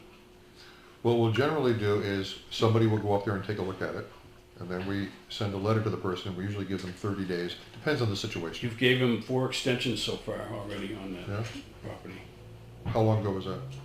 Since 2014, he started out having a wood stovepipe All right. sticking out of an RV Right. that has never run, was unloaded off a... What would you like us to do? Read that. Okay, I read that. Now what? Adhere to it. Have the town people... We say adhere to it. I'm obeying it. That's Not what my eyes, you're not. That's what adhere means. Yeah, it is, because if you go to my house, you will find that I don't have any trash in my yard. I'm adhering to that statute. You're a selectman. You're supposed to be overseeing this town. No, we don't oversee the town. We oversee a small portion of the town government. Now, adhere means to comply with. I'm in compliance with that. I think what you mean is you want me to enforce it. Word it however you like. Be as All right. We'll be happy to enforce it as soon as we get a complaint. okay. We have to go through it again, John. You know, there are some people, and we all know them, you know, they'll clean up the property if they're forced to do it, and a year later, the same thing happens again. If that happens, what would you like us to do? And I'm not saying this to be a smartass. I'd like you to go by the rules. That's all. Okay. I'm All not right. asking you But to when do you say anything. go by the rules, when you say go by the rules, Go by the what do you rules mean? that keep your... Visually, I don't want to see this from the Okay. road. What do you want That's us what to that do? states. What do you want us to do? Either fine him, Okay, ask him to pick it up, all right. remove it. And He's been told not to live in it. He lives in it. Okay. He does all kinds of stuff. if we get a complaint and we deal with it and we'll send them a letter saying this is what the complaint says, this is what we want you to do to come into a compliance, and then we'll check on it, and if he doesn't come into compliance, then we can take legal steps. Apparently, you didn't check on it because you've already sent him a letter, All right. and it hasn't been checked on again. Or it has been, and nothing's been done about it. Well, from what you're telling me, it was 3 years ago. Since 2000, I have a picture You in said my phone 2000 from you said- 2014. That's 3 years ago. Yeah, This is 17. right. All right. I can count to 3. All right, then I don't Whatever. understand why you're, It's been for a long time in the making. And the town hasn't done anything, and I went through some of the process. And it just stopped and went away. Nobody finished up it's not following really, up on it. it's not a continuing process. If we get a complaint and we check it out, I'm gonna use the driveway on School Street as an example. We send them a letter saying, come into compliance within 30 days. In 30 days, we're gonna check on it. Let's say that he has cleaned it up and the driveway's no longer there. He's in compliance. We're not gonna go back there and drive by there every couple of weeks to make sure he hasn't put it back. No, if he puts it I back. wouldn't think so, but- If he puts it back, perhaps somebody will complain again, hey, his driveway's back there, and then we'll deal with it again.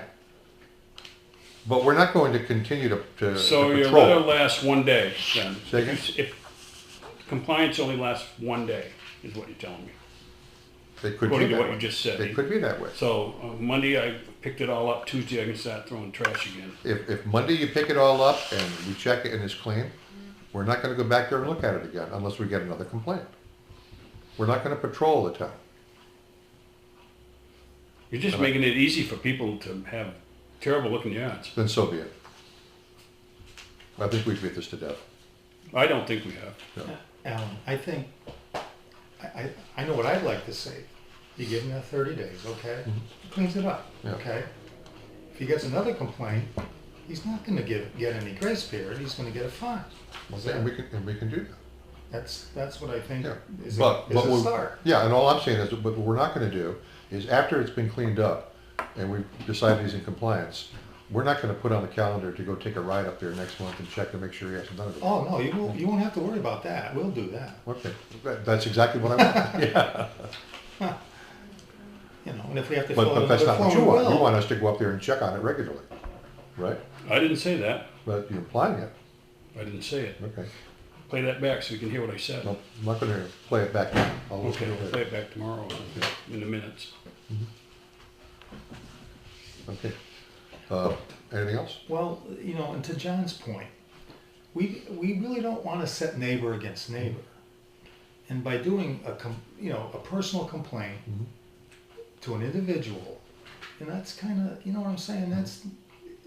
That's not how you build a community. I asked 7 people to come tonight, and they said they would. Got 1. They all said they would, but they don't really want to get involved in the neighborhood discussions or scuffles. Have you spoken with the neighbors that are the offenders? And quite a while ago, yes. Recently, no. And what type of response did you get from them? Oh, his son has a problem and he needs to live in a trailer, and you know that's okay. I'm gonna put up with that, but you don't have to take the hood off and throw it on the ground and the tires off. It's almost like having an apartment.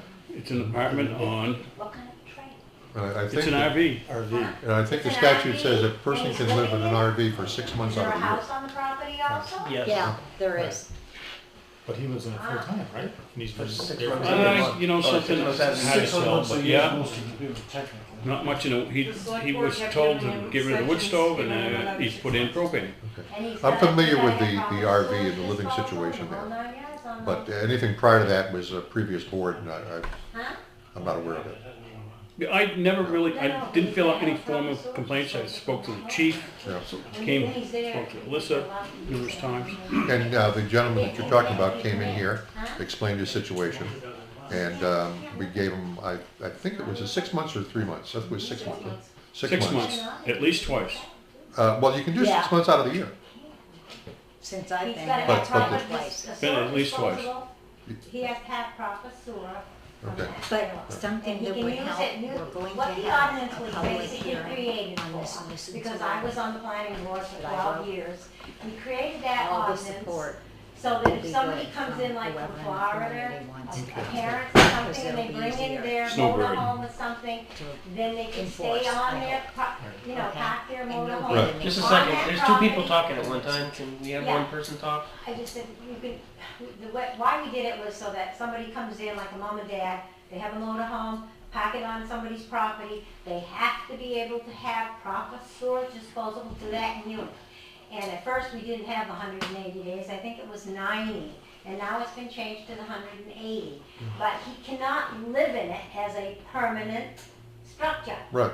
And I think that's Period. I think that's a state statute that says 180 days. Yes, right, he can't. Yeah. Or he or she or whoever, they cannot live in it No, as a it's- permanent thing. It's yours. It's on there. And Yeah, it- sometimes we follow what the state says. Yeah. Well, I hope we always follow what the state says. And there's Sometimes another- our requirements Well, are. we can make it more strict. Yes. We can make it more strict. I That's what couldn't I was hear you. saying. We There's, can't. there's another page after that Oh, okay. that highlights the whole Where is it going? section. The sewer. Yeah, that covers everything we just said. Yeah. Under G. I don't want to put the guy out in the street. That's not my objective here. But You if just wanted to look You can have presentable. an outhouse up there. Yeah, it's a- You can- it's that's a- allowed stuff. monstrosity of a view. I mean, I don't want view tax. You can have I it, highlighted a view tax. and then you line it. Yeah. What about a bad view deduction? Go this way, looking down. No, that's not. It's not a. That's my picture window looks down at that thing. Well, fill out the form, like I said, we'll deal with it. And Well, we'll, what about the other? we can make it, we can make a person I clean up meant to a ask this. certain mess. Did you ever find out if The scenic roads, the only one that, Allan knew about was Richmond Road. I didn't have a chance to look into. And I only knew that because I live up there, and when I moved here, I saw something on it. So I'm not sure where all the scenic roads Have you are. read that street? West Hill Road, according to Jimmy, is a scenic highway. Yes, Is it it? is. Yeah, Is there anything in Troy other than Route 12 that is not a scenic road? probably not. Yeah. They were adopted in, what year was Yeah. it? Yeah, couldn't some of really the roads find are that. scenic Yeah. roads. I looked for And, that. I couldn't. and there are some restrictions with a scenic road. Yeah. Stone walls and trees. Yeah, I think That type of thing. within a certain distance, you can't cut a tree that's It's got- more than it's gonna 4 be inches in diameter. 15 Yeah, inches in diameter. 125 feet from the road. What did you say, 15 inches? It's 15 inches. Well, I something think about it's 15 circumference. Oh, probably. Yeah, Maybe it's 4 inches in diameter, yeah. That's where it is. I didn't have much. But other than that, I don't know that there are any. But the other, no, the other fact is, all the traffic, probably West Hill is one of the most traveled roads. Yeah, because of the berries at the end. And now we have wedding venues. I mean, the impression that people get of the town of Troy is not good by that. John, can I speak? Sure. You do get a lot of traffic there, but trust me. You get away trust more me. than I do, I know that. It's You get 10 nowhere times near what I do. What you get here in this square.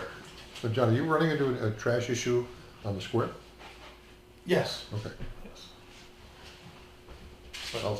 I'll take a look. I honestly hadn't noticed it. You don't have to look far. Yeah. Look right out the Well, window. I joke around a lot of these things and say, I didn't see it because when I'm driving, I'm always looking straight ahead. But I'll make a point of looking for it. Yeah, and you know, and I feel the same way John does. I mean, we're not out to be like the town bastards or anything, but you know, and we're not expecting a Wolfboro or we're not expecting a Meredith, but we would like a nice, Sure. decent. And as for dealing with the neighbors, if you've spoken with the neighbors, Yeah. you know, I understand not wanting to cause a problem with your neighbors. You want to be a nice neighbor, you Yeah. want to get along. But if you've spoken to them and they pretty much just flipped you right off, they're not going to fix it, then why not irritate them? Those boys that lived in that house have been an irritation for 40 years. Then They've knocked things down, they've mowed over, they've thrown rocks, then they why do you had care? pigs. Why do you care if you irritate them? He has anxiety, well, I get anxiety looking out the window. All right. So I should qualify for town benefits, I guess. That's what he- Well, what I'm saying though is, you say you know you don't want to complain about people and cause bad blood in the neighborhood, but it sounds like it's already there. If they're causing you all of this heartburn, No, I have not complained to anybody over them. This is the That's not first what I said. formal complaint. but I'm saying is, you've spoken with them, right? The parents, now, I hate to tell you this, but the parents, if one leaf drops, Yeah. they're jumping on each other to try to pick that leaf out Okay. before. And the rest of the yard is immaculate. All right. But where he stays, it's a napalm All right. area. But you've spoken to them about it, and it's clear. They won't do anything about it. All right, then I don't understand why you'd be reluctant to file a formal complaint. I didn't think, up to this point, I didn't know I had to get to this far. Mhm. I thought the town had some responsibility in this, before this. As you drive up, you live on Richmond Road? Yeah. So you see the other ones that I pictured. No, he probably hasn't, because I mentioned those and previously, and he hadn't seen. One of them did look familiar, and I wasn't aware of it until Tom told me about it, and I made a special point of looking for it. when I Guy's got saw an it. outside garage, Yeah. working on cars all the time, buying and selling them. I think one of them is one that we already went down when I inspected earlier when there was snow on the ground. No, I think this is a different one. No. No, that is it? one's There's Is the same one? Okay. on here, so All right. that one right there, I think we do have justification too. None of these have been recent, these have been years of this. So it's not like just kind of, somebody hasn't gotten to it yet, they're not gonna get to it. They mow around it and stuff, and All right. We will eagerly await your submission of that complaint form. okay. Thank you. You're welcome. So I'll take care of the one across from my house, and you guys can eat the rest of them, I guess. That's the only way I can end it. Thank you. You're welcome. Okay, we're talking about the $300 quarterly cleaning charge a couple hours ago. Where did we leave off on that? I think Janet,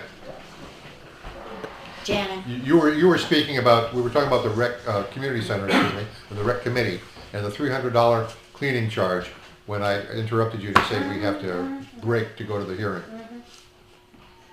Well, I mean, it's like, it wasn't even, nothing was appropriated for it on the community building. Yeah. $1.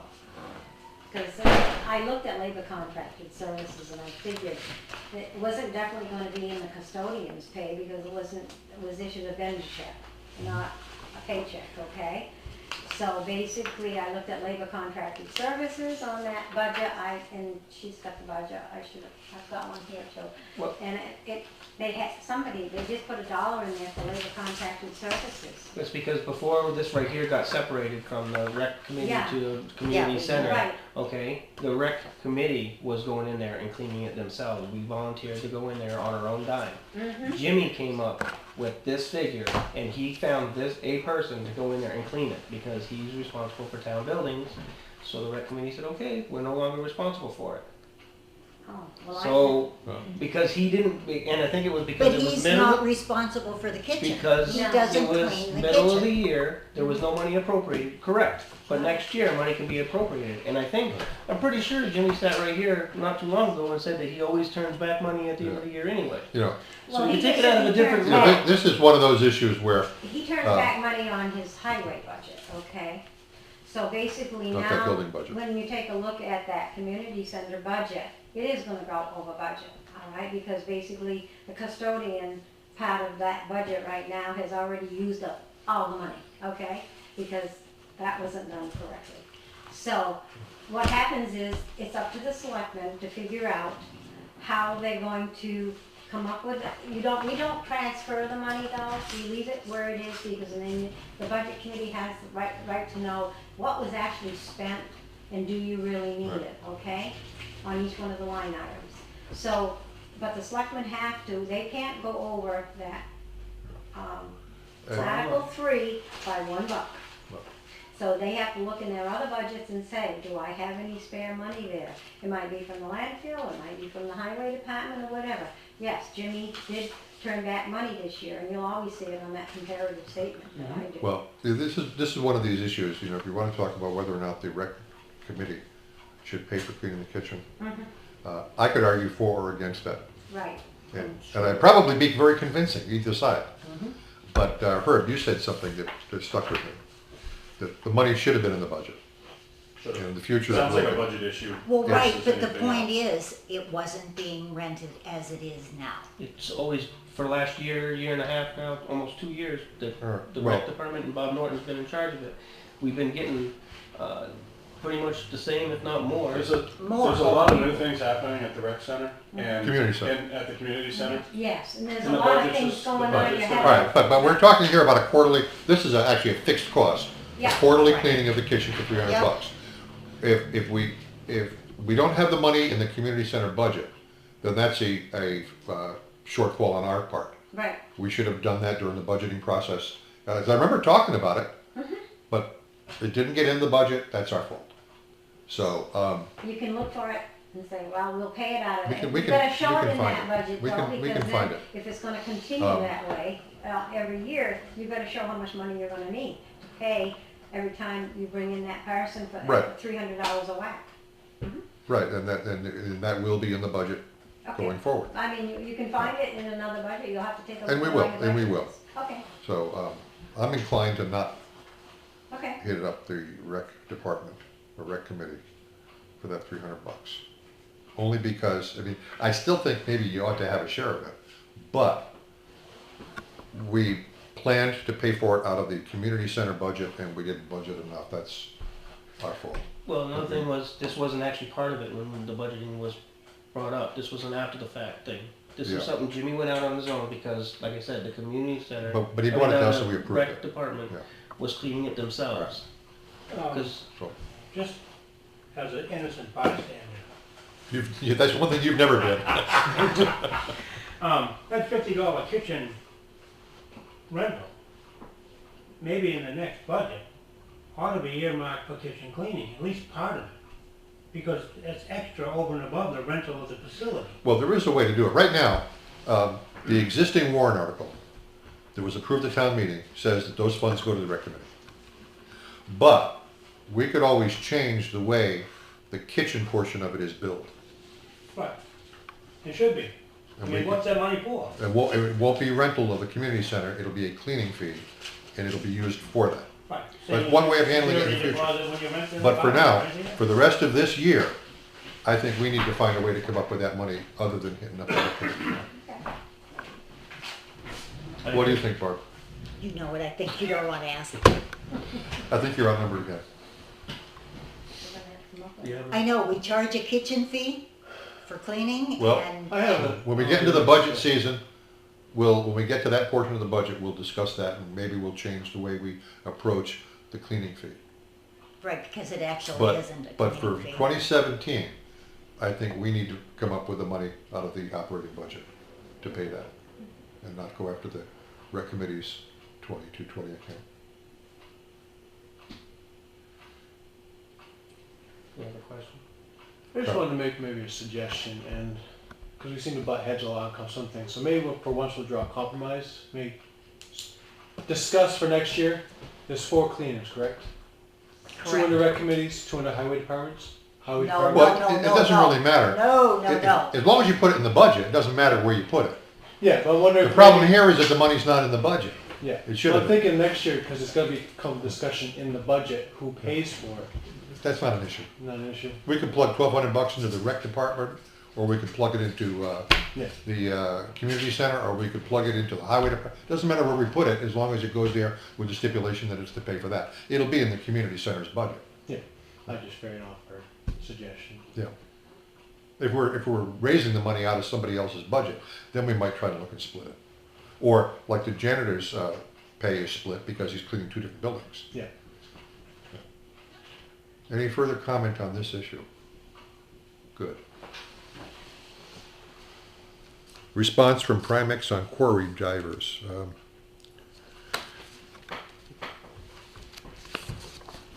Wrong folder.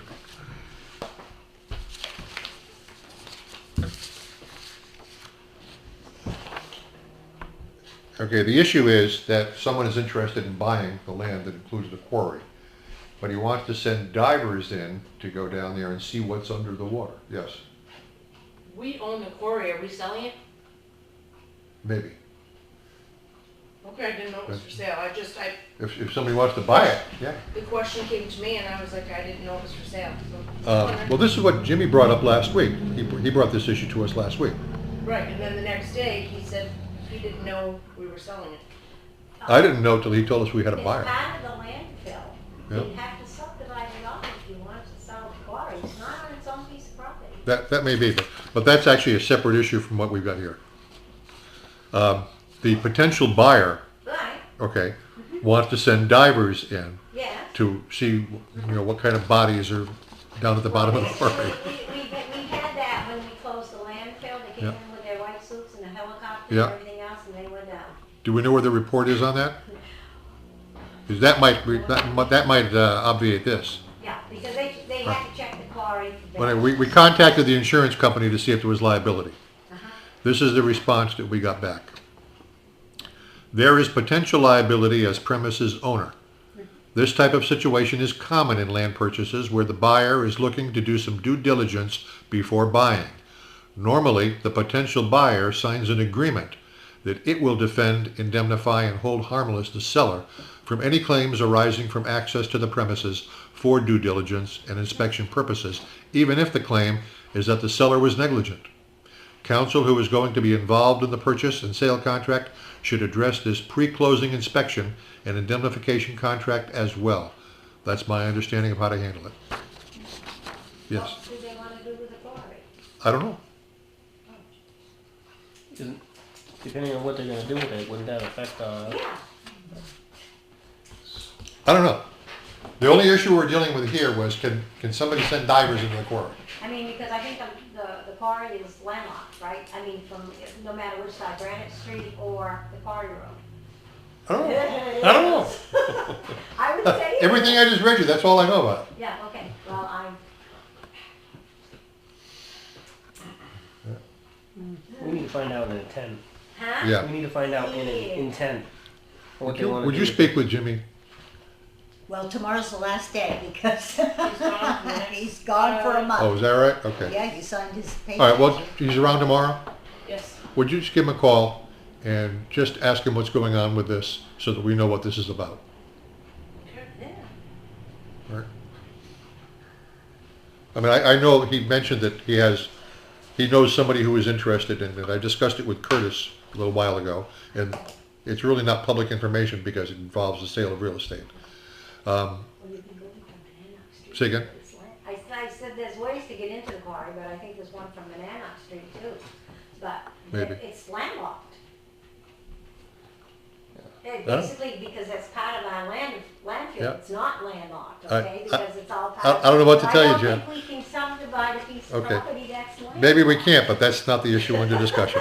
I hate Okay? to tell you. All right.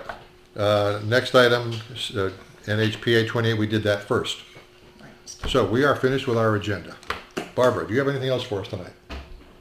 No, if I did, it can be tabled till next week. Good, thank you. Finished. Curtis? Yes, when we do this new business stuff, Yep. can that be part of the agenda? So we know what to be prepared for when we come in? Because like the $300 quarterly cleaning, that wasn't part of anything. I didn't know nothing about that. I mean, the quarry divers, like that was last week. And the door quote was. Well, yeah, I think we but could. There's still items on here that. Well, the reason you didn't get that is because in the past what we talked about was when a member of the public wants to be on the agenda, they fill out the agenda request form, Right. and we did that. But you never asked about this. Yeah, any type of new business. So Okay. if we do have kind of All right. any information, or have people come in to speak Just on. send an email. on this. Just any type of new business stuff. So am I cutting it off at 5 o'clock on Thursday still? Well, for the agenda request forms, but I think at the same time, what if, let's say something comes up today, like that quarterly cleaning. Yeah, just as long as I have a chance to, look into it and find out what's going on. I mean, I don't like being, sideblinded about stuff, especially about this, the quarterly cleaning. But people, we can still have new business. I mean, somebody could walk in and come to the meeting and bring up the subject and. But we're trying to minimize it. Right. And Right. we also tabled it. If you add, I would suggest this, let's see if this works. If after Thursday at 5 o'clock, after you've sent out the agenda stuff, if something else comes up that you think needs to go on the agenda, just send us all an email Okay. saying, will that I'm work? good with that. Yeah. Okay. That's all I got. All right. So as Curtis was walking in the door at 5:30 today, he would have gotten the email. Well, if he doesn't check his email, that's his problem. I checked my email. Kyle, do you have anything for us? No, not today, actually. Okay. Herb? Good. Ben? You guys discuss TRG. I missed the last bit of the minutes last week. So did you discuss Troy Mills and TRG or any There of was that? Tonight we did, yeah. there was no Tonight we new did. info Yeah. besides the people that don't want to be part of it. Okay. We brought those up, and then Mike Walsh, and then we were talking about reappointing new people. What's Sorry, I missed that. That must have happened. I thought you were here. No, we did. Just a few minutes late. Okay. So is Mike out? Mike Walsh out? I believe he's in. The last phone call I got from him was he was going to send an email out, which he sent it out, and then everyone responded back saying that they're out, but nobody has returned any type of resignation letters whatsoever. So it sounded like Mike was still in, but we haven't got any letters saying anybody's definitely out. We're just assuming that the ones that did say in writing in the email that said they're out, they haven't formally actually done it. It looked like Mike Stedman and Rob were both On the fence as Yeah. well. So he hasn't heard back from them or doesn't know? I haven't got any email back from anyone. Okay. at So this nobody's point. made contact with Mike Walsh since last week? No. Did you get a call from Greg Johnson? I did. Okay. Was that about this? Yes, it was. Okay. Is there anything you want to share with us at this time? Yeah, he had somebody that he was just inquiring about space in the Oh, okay. in the All high right. bay. He had a company that he was looking All for. right. We were hoping that he space might for. want to get involved with the TRG. No. I don't have a question, though. I don't know if you might know. That's why we brought up the issue earlier about non-residents. Because of We Greg. wanted to Yeah. know if people not from Troy could join TRG. I don't know if you guys know that. He brought it up earlier. We'd have to look in the bylaws. The bylaws are pretty well written and Yeah. there's Be in the many bylaws, pages in yeah. there. So I'm assuming that it would identify that if that was a. And the other thing is there any state statute that would prevent it? And I don't think there is. It's a private company. Yeah, I can't imagine that. So there bylaws is. could be changed. Yeah. Yeah, the- Because we have directors from Fitzwilliam, and the Helping Hands for Troy. Yeah. But that's not a town department. He did make No, Yeah, I it is know, TRG. but we're under a Comment that he was 501c3, interested in which being on TRG is under 501c3. Yeah. Yeah. Yeah, That's what he said to me. he hinted But around that to me too. In your so- bylaws, you Just saying. Yeah. appoint the ones that are on it. Okay. It's like, it's in the bylaws, and I gave it to All right. them. So I guess obviously there's more to come with the current members, but I know Herb and I are both interested, but we certainly wouldn't be interested unless the people that have said they resigned actually sign a resignation form. So that would be something that, I mean, we wouldn't want anybody like well, I sent an email and. That's you know, easy. so That's make it easy. Formalize the whole. If they, the whole all we have process. to do is, and some people just don't wanna take the trouble to type up the letter. Yeah, no. But we can type up the resignation Yeah. letters and tell them stop it and sign it. Yeah, and I think, Mike Walsh could probably handle that as well too. So Yeah. I know you're working directly with Mike, so that would be something that I I can would call him recommend tomorrow. suggesting. Or I can call him by the end of this week. Okay. Yeah, make it easy for everybody to just sign Yeah. something that, Yeah. that, gets us to the next step, so. Okay, That was all I had. okay, thanks, Ben. Janet, you ready? Richard? I do, but I'm gonna wait till after you adjourn. I don't really wanna make it public right now. Okay, but if you do that, you can only talk to one of us. I'll talk to all of you, but. Well, if that's a quorum, that has to be a public meeting. Okay, I asked you to give me a call, but you don't read your Facebook message, so, Facebook, yeah, I didn't see it. I'll wait. Alyssa, anything? No. All right. Then this meeting is adjourned at 8:47 PM.